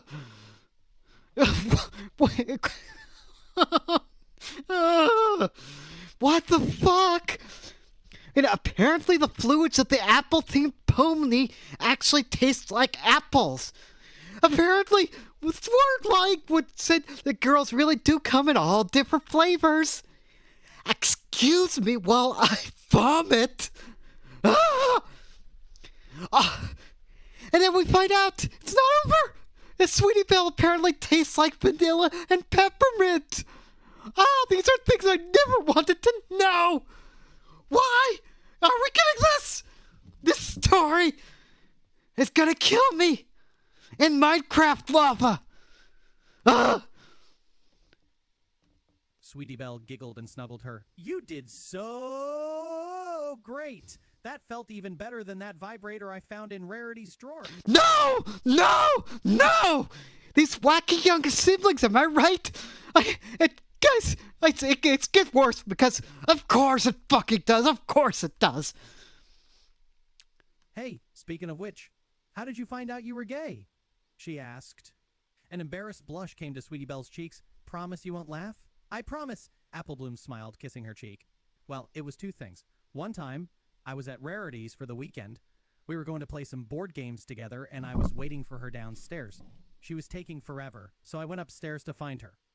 Her door was partly open, so I was about to throw it open and ask why she was taking so long. But then I saw her right there, naked. She was changing into her pajamas, and I saw everything. Sweetie Belle blushed heavily. I always knew my sister was beautiful, but when I saw her like that, I never realized how beautiful she really was. She was so natural, so perfect, so, yeah, you get the point. I saw a woman's naked body, and I loved it.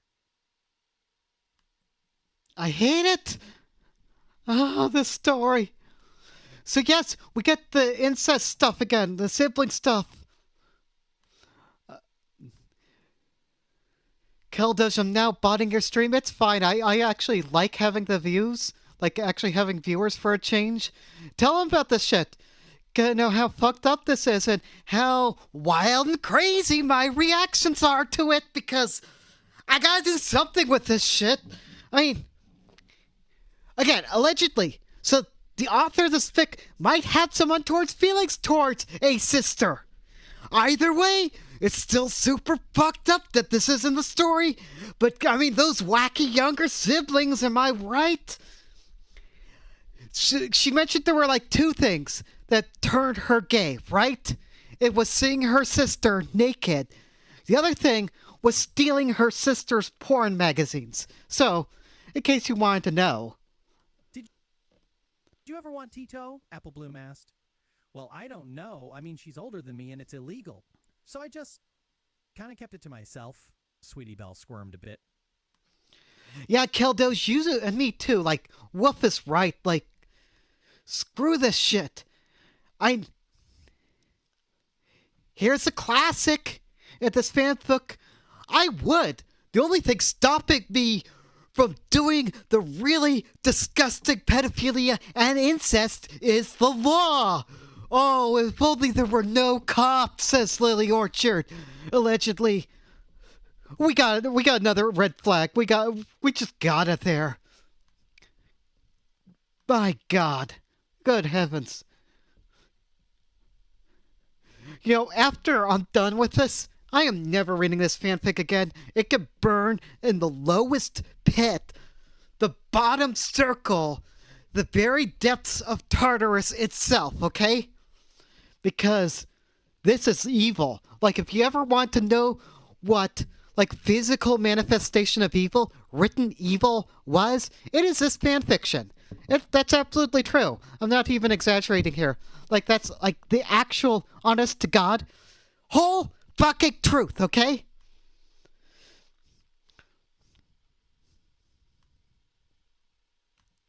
If I was older, if we weren't sisters, I don't know. I thought if something worked out, we'd BBE doing stuff. Sweetie Belle blushed more. I even wondered what it'd be like if we were just closer in age and kind of explored each other like that. But I guess I just kind of realized it'd be nice if I did all this stuff with her. That's a nice story, Sweetie Belle. Apple Bloom smiled, kissing her cheek. I didn't have any fantasies like that, but I still think it's sweet. That's not a nice story. That's not a nice story at all. Please stop the incest baiting. It is weird. We got it. You think your sister is hot. That's not normal. Get it checked out. Red flag equals 30. Ugh. Just caught Kepler scooting going to the poppycule. Oh, has Kepler been a bad kitty? Also, you clipped me saying that shit. If anything would make me put the absolute, like, vilest ideas and words in my mouth, and of course it would be the Lily Orchard fanfiction stuff. Of course. Like,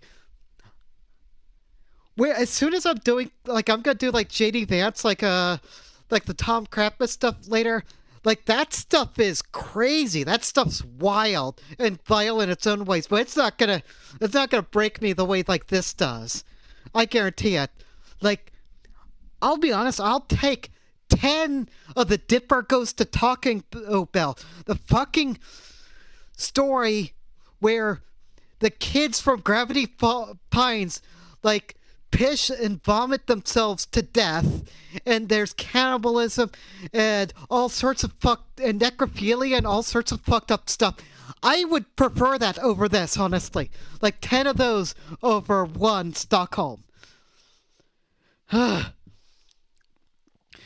We cut to Rainbow Dash and Fluttershy. They're checking around the house, looking what those two silly preteens, what they're being up to, because they're nowhere to be found in the house now. And oh yeah, apparently we found out Rainbow Dash really did spy on them the whole time. Hello, 911, police. We got a pony to arrest. Right to get me out of the house, though, Rainbow laughed. I don't trust myself. Fluttershy nuzzled noses with her. They deserve some privacy. And we got to go on a nice picnic together and frolic around the fields outside of town, just the two of us. Win. And nobody had to succumb to their evil within, Rainbow laughed. Sorry if I'm harping on that. I just saw those two naked in my bed. I'm a little scatterbrained. Yeah, it would sure be a shame if the two kids being naked would force you to become a pedophile rapist. Rainbow Dash. 31 red flags. I told you, Milena told you, we all fucking told you. Yeah, the problem you're having is you're thinking telling me would stop me.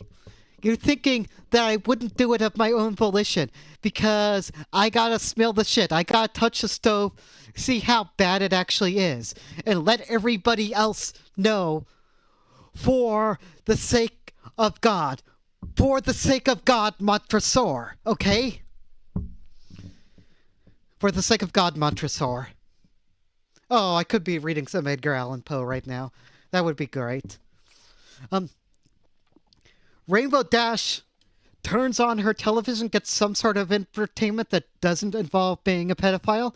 We get the ominous message, disc at capacity, in all caps, which can't be good. I don't like where this is going. Chat, you like where this is going? See, Rainbow Dash realizes goofy shenanigans. She left the security camera in her upstairs bedroom on, which exists for some reason. It recorded the two minors having sex because of course it did. The two of them panic trying to delete the drive without watching the actual EP footage. You know, fun sitcom hijinks for the whole family. Hearing the commotion, Sweetie Belle and Apple Bloom rush downstairs and Sweetie hugs Rainbow Dash, telling her that she's her favorite adult, only to be jabbed in the crotch by something. Oh no! This leads to an exchange, which Rainbow Dash explains that was her dick. She has a medical condition. She even has a doctor's note to prove it. I suspect she also has a note telling her to stay 100 meters away from all schools all the time. But she's not going to share that with us, of course. We just had to guess that. I'm reading between the lines. That's what I'm doing. Mods, QQ, save Zeppo. Only one who could save Zeppo was herself. And then Zeppo proceeded to do the Dark Souls death. Poor Zeppo couldn't be saved. And that was the last that was heard of Zeppo. We had some more fanfic. I'm not quite done with this chapter yet, Kaldosh. We can, fanfic is making me eat 3 grilled chili sandwiches. It's so over. Are you going to be all right? Just like food shops? Wait, does food shops eat 3 sandwiches at once? That sounds more like a tipster thing to me. Like 3 grilled cheese sandwiches and 2 Dr. Peppers all at the same time. Right? See? Keldoge, you can't even complain at me. You can't even stop me because this is my stream. I can bully Tipster here. I actually thought of doing some Tipster content today, but I think I'll save that for a later stream. Because I think I'm going to finish this chapter and just stop. Let's do it. And get through it. Anyway, Sweetie Belle goes on, comfort and apologize to Rainbow Dash. We get this great nugget. Shifting in her spot, not responding for a few moments, Rainbow nodded. Yes, I think teen girls are sexy. You guys just happen to be like little sisters to me, especially Scootaloo. No, not Scootaloo. Ladies and gentlemen, we got him.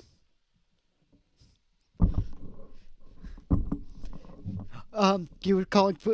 Yeah. You can call food shops if you want. I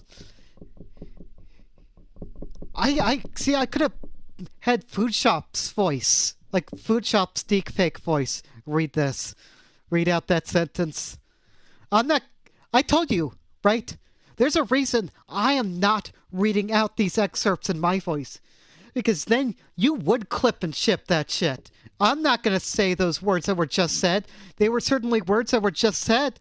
They were also a huge red flag for the author. Like, who the fuck would write a character like that? Like, that's 32 red flags. Like, this is supposed to be a positive thing in this story. Fuck it. No. Count of Monte Cristo style. Oh yeah, we get this. Yeah, but still Sweetie Belle frowned, then winked. If you're still dateless when we turn 16, give me and AB a call. No. No, no, no, no, no. No self-grooming. Not allowed. No. Just no. That's a red flag from me, dog. Not 332. 32 of them. That's a chapter quote, remember. We've had some stupid chapter title quotes before. This is the first one for me that's also a red flag. I suspect it's not going to be the last. I've seen what some of the later chapters are. I've seen what some of their titles are. Like, it's a bunch of shit.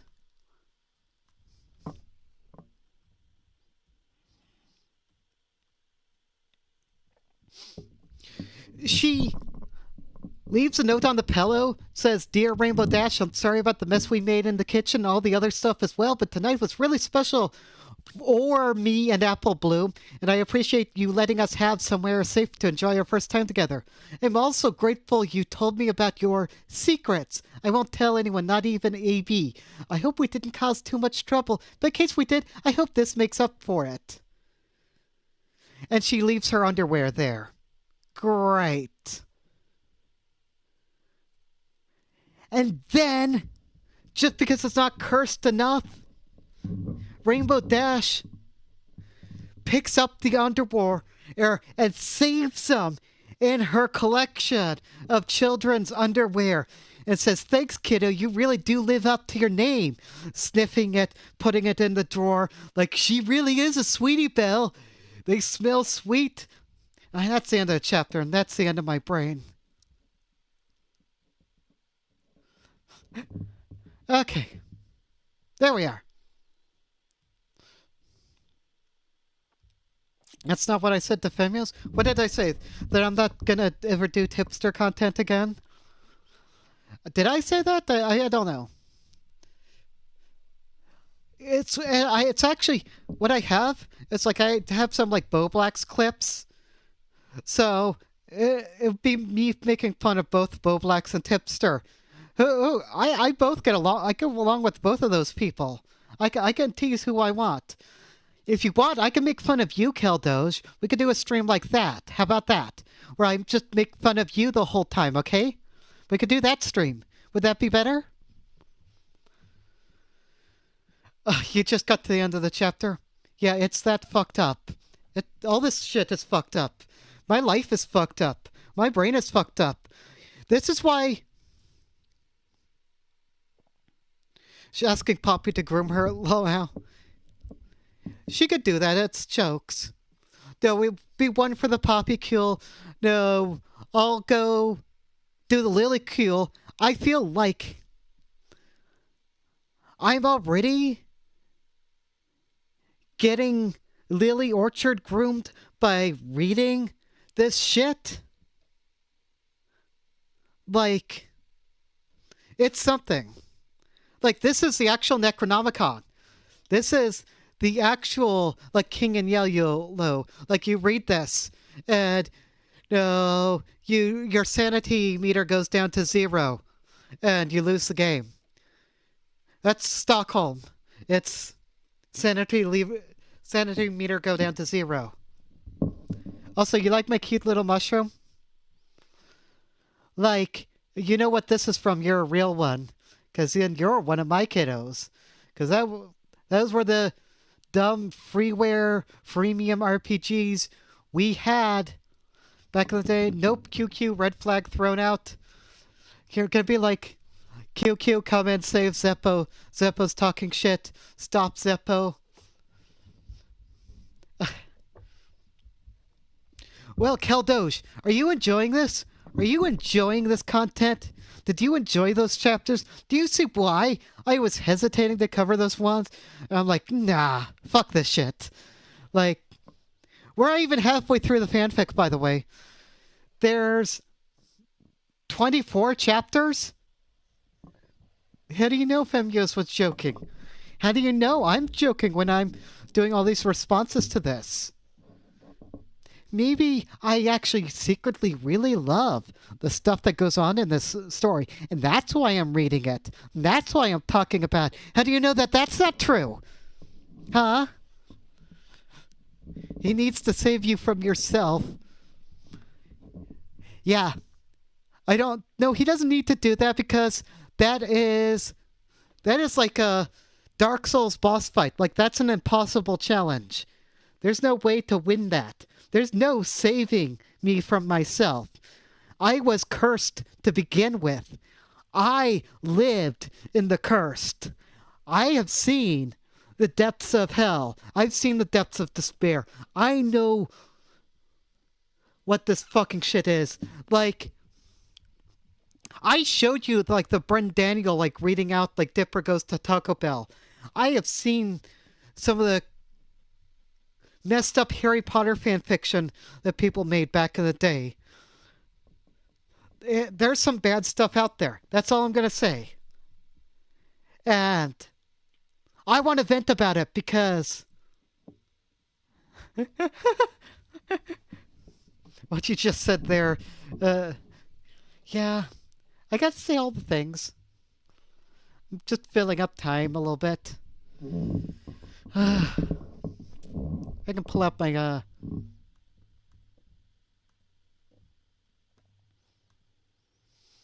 Where's my fucking crossword puzzle? I need a little bit of crossword. Like, unwinding.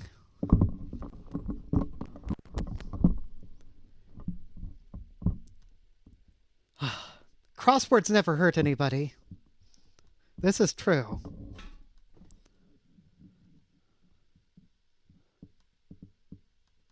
Why did I do Tito? Soul Tito? Okay. Let's put on...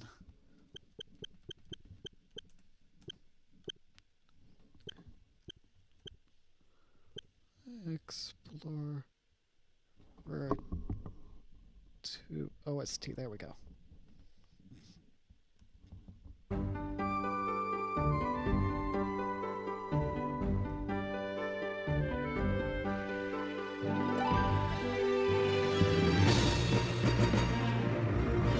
Gonna turn it down a little bit. Also, great cover art for this game. Great soundtrack too. Oh, it's at 2 times speed. I was gonna say, it sounds a little fucky. Go back here.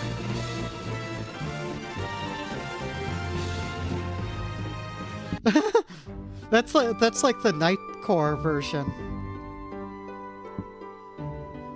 Too funny. Oh my. Oh man. We have fun here, don't we? We have fun in the stream. The Elf Zippo. Tell your friends about it.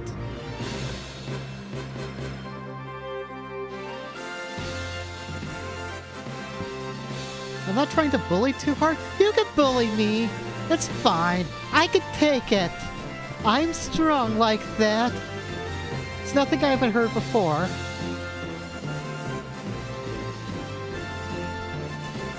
You're gonna bully me for doing crosswords? Is that what it is?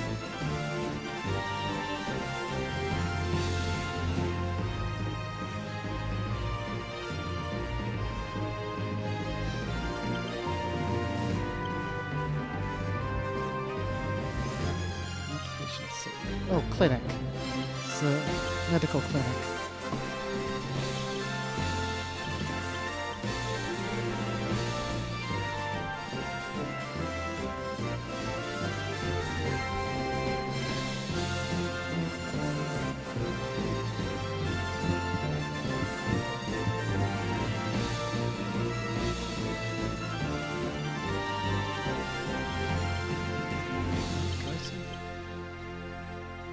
Bully you for the music being too loud?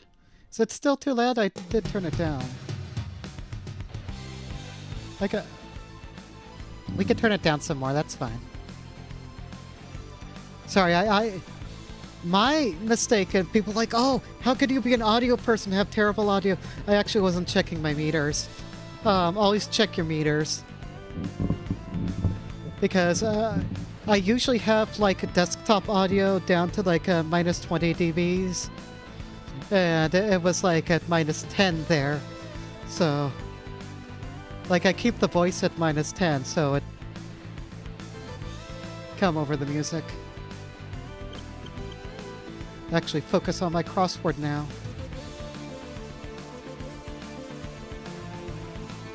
Yep, that should be better.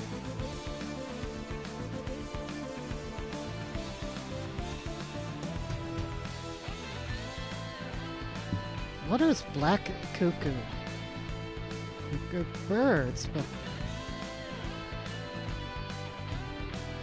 I don't know, I feel like that's racist, like having like a black cuckoo. Like, what could it be? Sarajevo.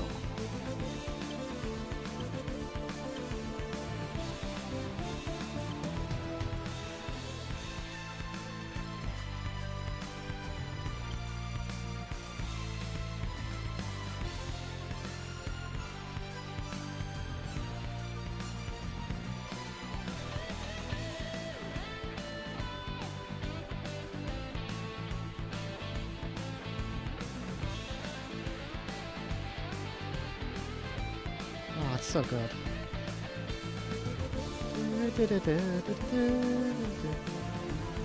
Keldos, do you know who Elton John's husband is?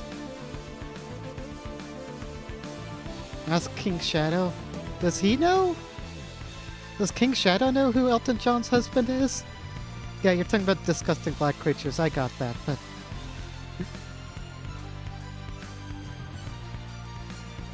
John Smith is an alias.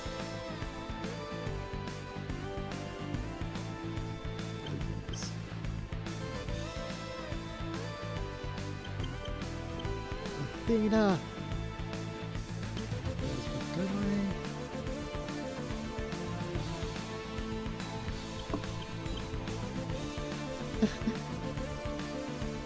You're not an Elton John listener, Keldoge?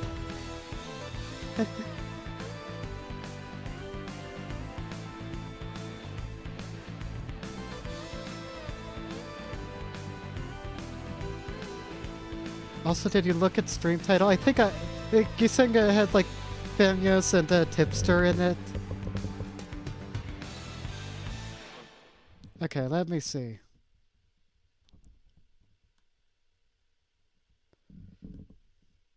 The end of Lele. Oh. Gonna kill some Lele. Oh, this is a good one.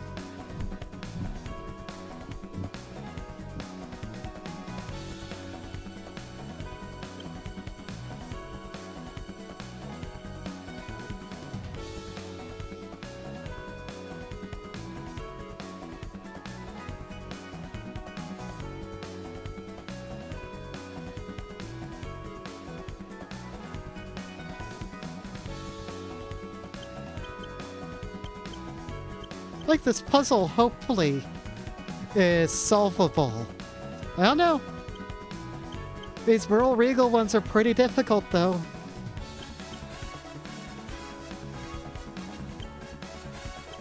Guess it's not that. Oh. Button holes. Blind is true, like a bike wheel would be true. So I think this bizarre EP. Ah, Waste Watcher is EPA. Cool. Ah, so that's Catherine Zeta-Jones. 1848 U.S.-Mexico treaty.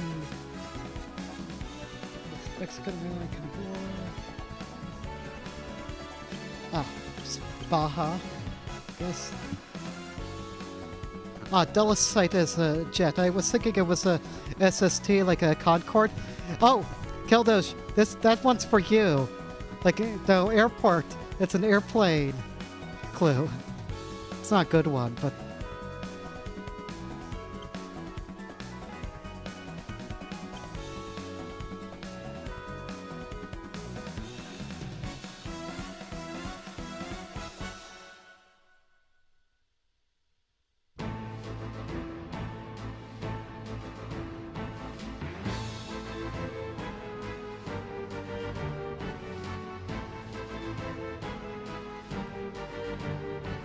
Feature of some garments. It's not a button. Deceptive. Ooh, spotters his eyes. Keldoge, do you know Greater Detroit area at all? What's a Detroit suburb? Gross something. What about the Concorde? Yeah, airplanes. Gross eel? I'd have to ask somebody like Rue if, like, gross eel is a thing.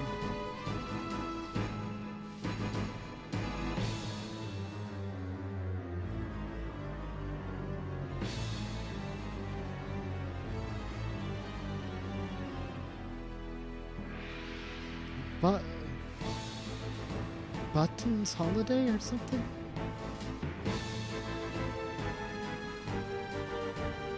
Vanity Ego, I guess. So Florida Flyer would be an egret.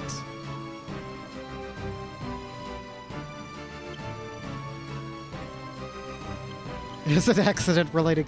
Yeah, everything airplane has to be accident for you. That's right. Riddled away, east and the left.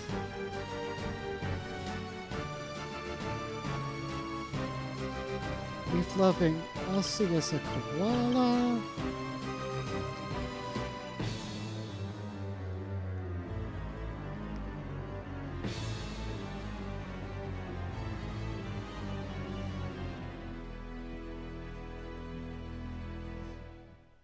Oh, half an island is Bora, because it's Bora Bora. Cool.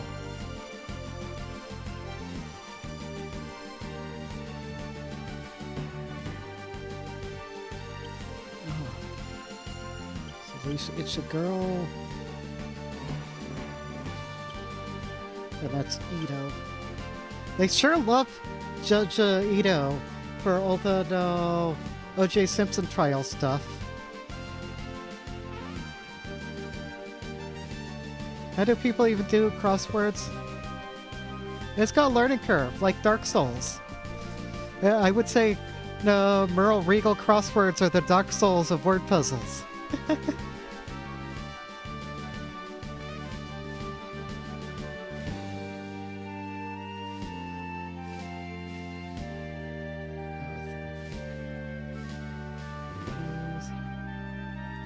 Hugo.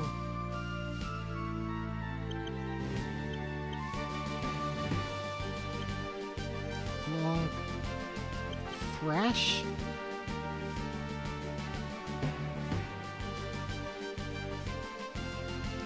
North Atlantic Republic. Iceland?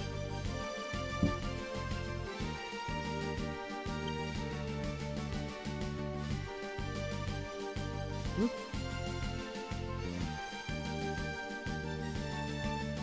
Nepal. Oh, Vito. That's not it.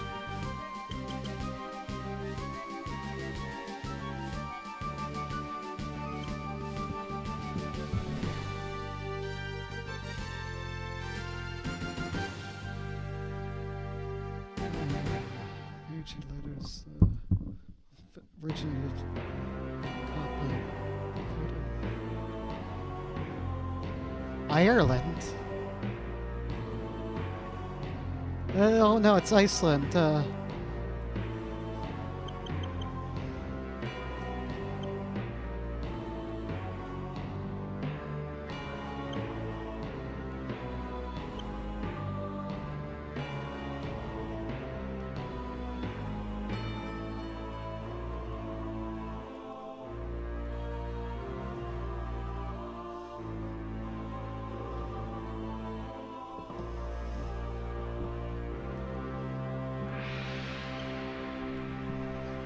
Whittled away.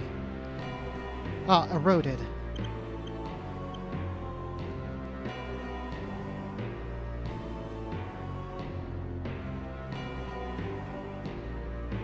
Iceland isn't real?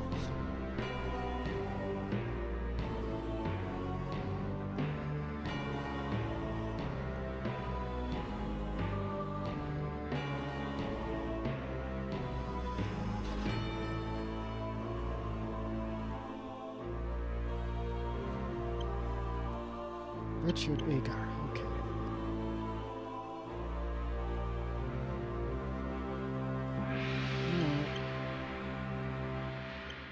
Egan? Vetoes, okay, saturated.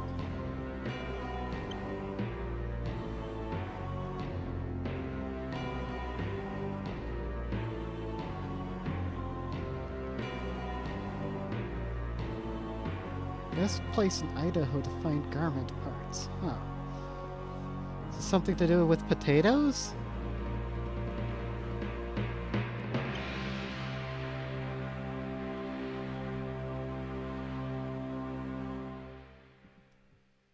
Meaty stew.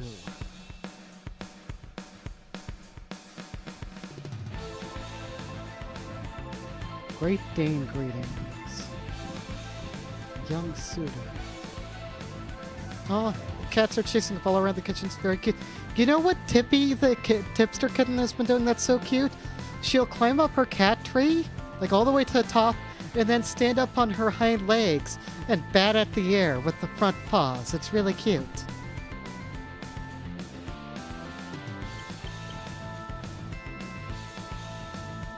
Okay, what's your favorite color?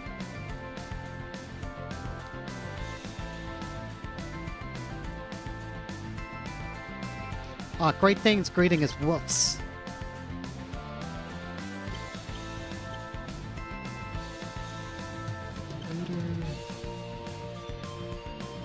So that's a swain.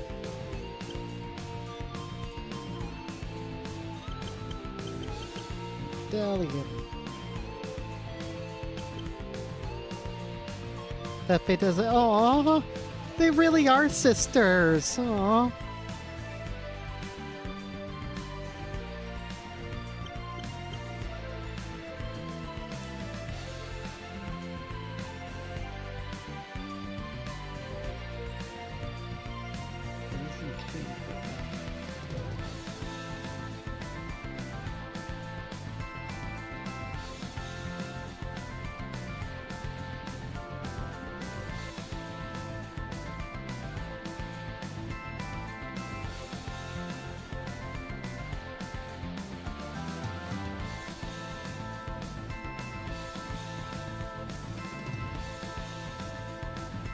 Aww.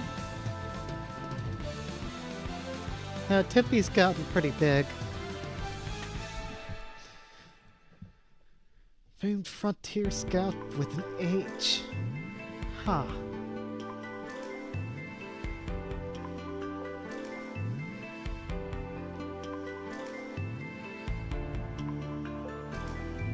Mixes as eggs.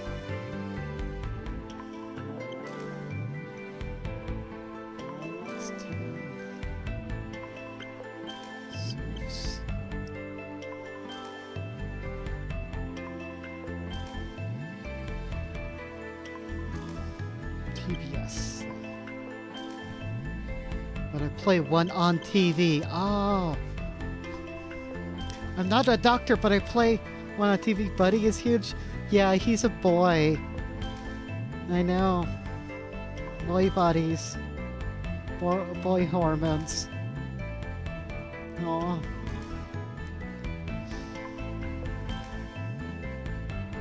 Steeped in.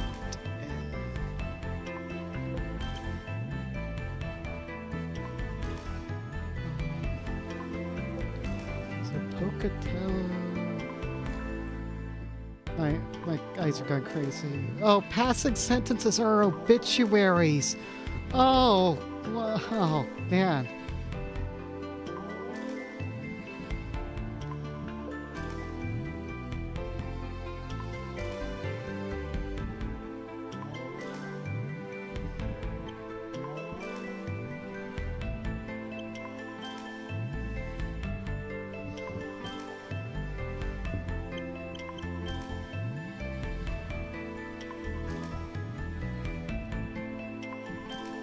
Next.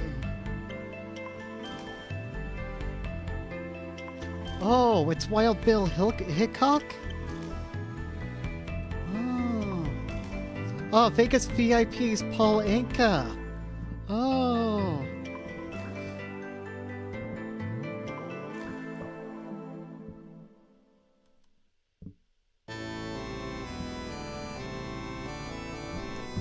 And it's Beats.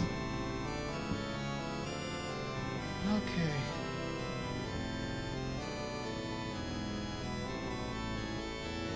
Castle.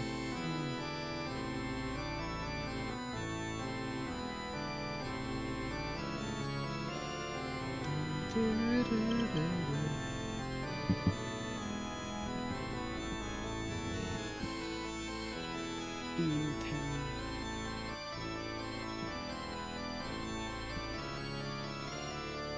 Spinky is Alfalfa. That's like Little Rascals, right?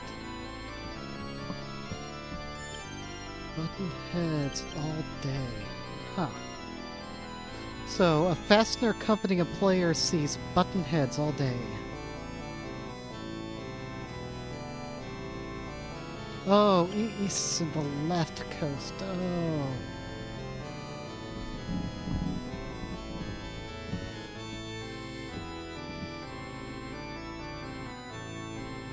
Okay, what's your favorite color?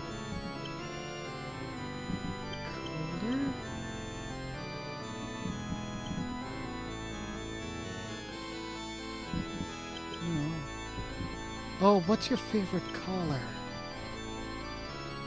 Okay, so it's what Peter Pan is really tired to hear. What's your favorite color? I don't get it. Does Peter Pan normally have like a fancy color or something?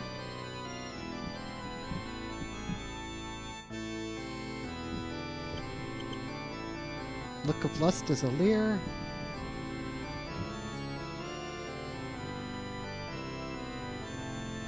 Oh.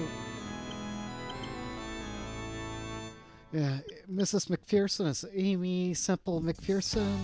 Oh, Beantown is Lima, Peru. Oh. Oh, man. Ew.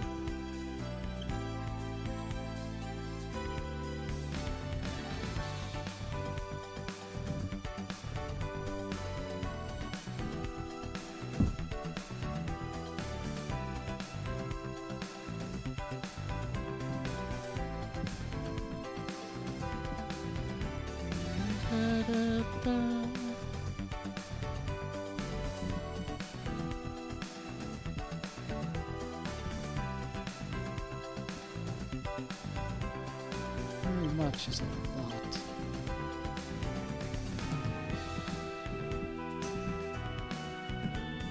By the time I get to V-Nex, instead of by the time I get to Vegas, okay.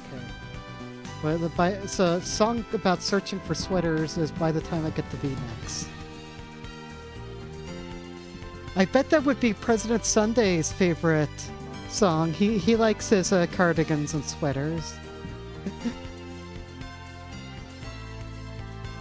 Lamau. Shell food is a taco.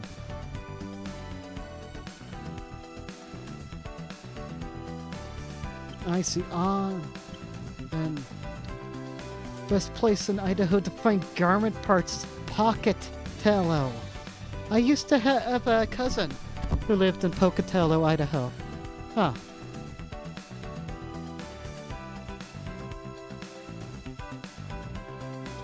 So,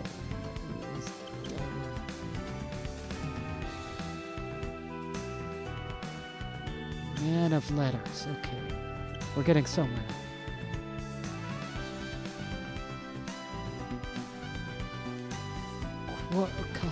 Quo Bodus. Oh, quit. Okay. Spam is the mail solicitations.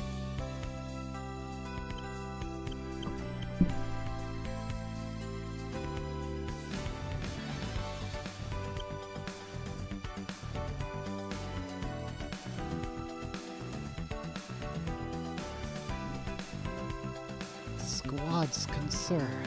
Okay. From the something. Wheeled baton is twirl. Cool. Hero is an idol.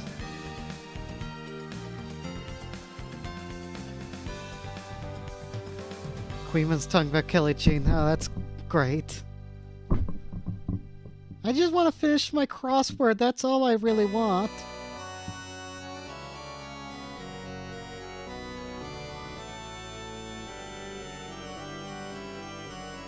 Material creature.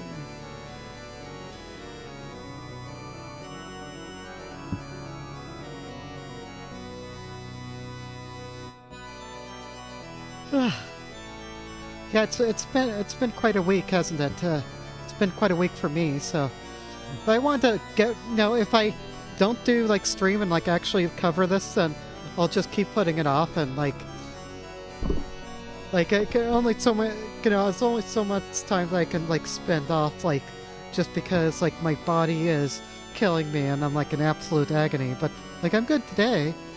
There's no problem with me streaming today. Tim Burton movie character of 2001. That's not Corpse Bride, right? It's a Big Fish? Don't remember what it's called.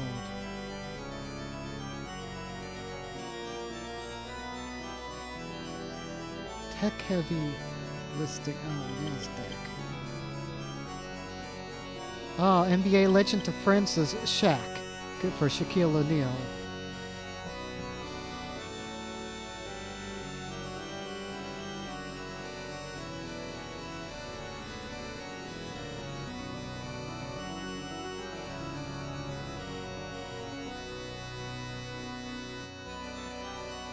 Just grumpy today? Why are you grumpy? You should be happy. It's a day. It's a Monday. Well, maybe I see why you'd be grumpy then. Are you secretly Garfield? Speaking of which, if you are Garfield, what is your middle name? Like, the one across is Garfield's middle name. I didn't remember Garfield having a middle name, so...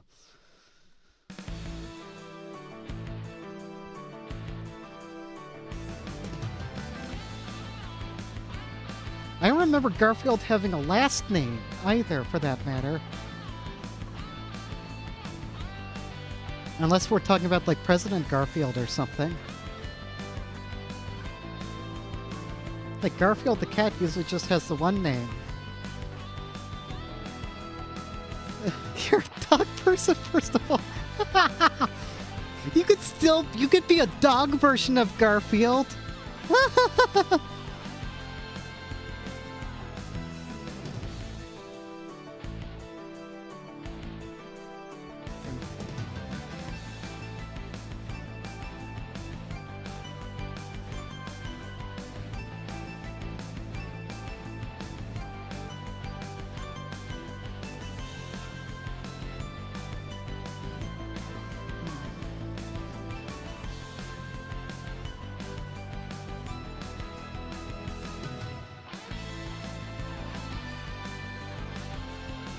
Odie and he's retarded. Funny thing is, like, in the Garfield movie, the one that just came out, Odie was really smart. For some reason. Like, he was always there to get them out of a pinch and, like, had all sorts of, like, plans and gadgets and such. I don't know why. I don't know why they decided to go that way, but apparently... I just watched that Garfield movie like a few weeks ago, so...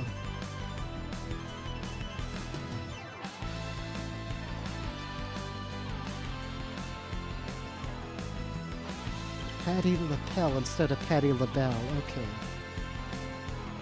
It's set.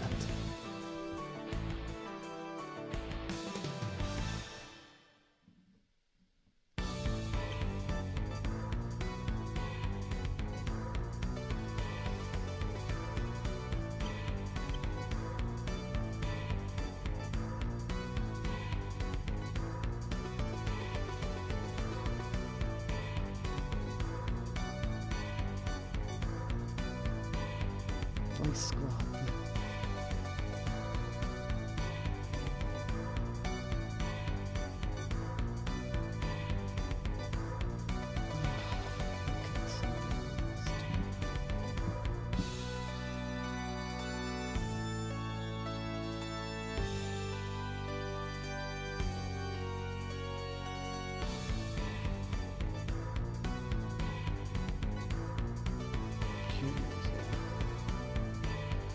So Steinbeck name is Jode from Grapes of Wrath.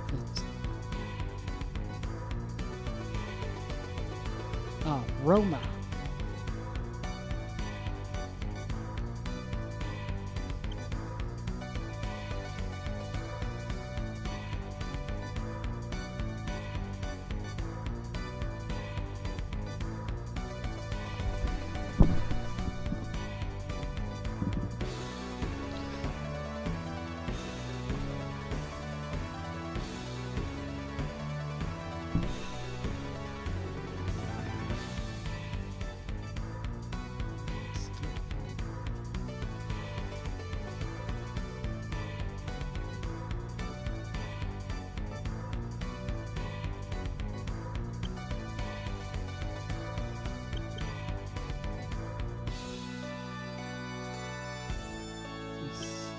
Oh gosh.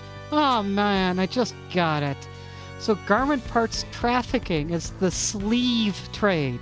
You get it, Caldoge? The sleeve trade. They trade in sleeves. All these long clues are about like clothing in some way. Yeah.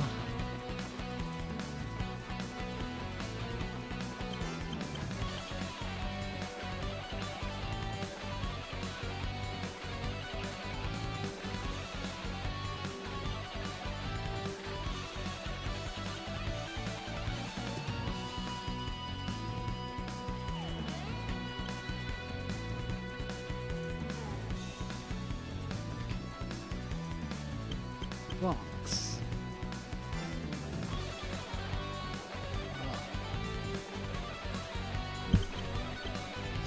Racism. Racist against slaves. Racist against wearing garments with sleeves. No, we're only allowing tank tops now. Those are the only, like, socially acceptable garments now. Everything else is racist, right?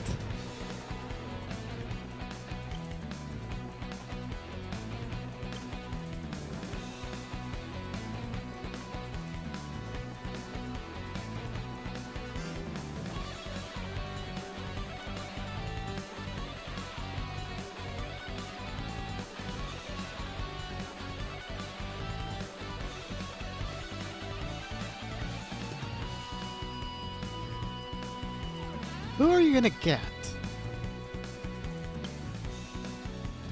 Oh, you're gonna get Lele, right. You're gonna kill Lele in Minecraft lava.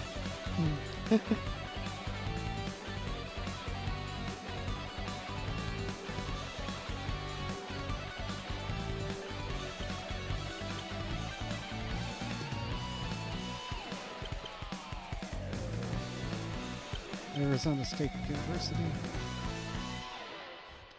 Out of its cage is loose.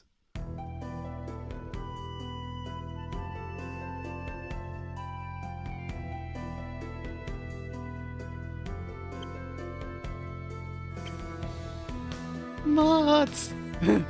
Mods, I spilled my Jace! No! I spilled my Jace! Oh no! Why do I need to hem these ants? My cuff runneth over. Oh, that's so bad.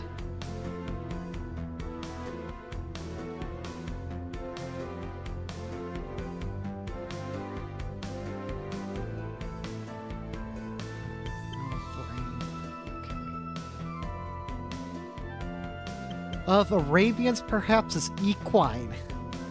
Vosh would like that one. Bella, bella.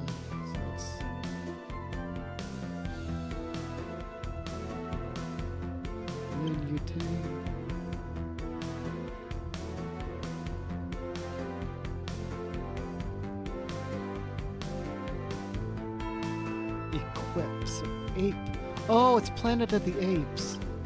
Bernie, I completed the puzzle. There we go. All right. You have a good time, Caldoge. I'll see you all later. Until later.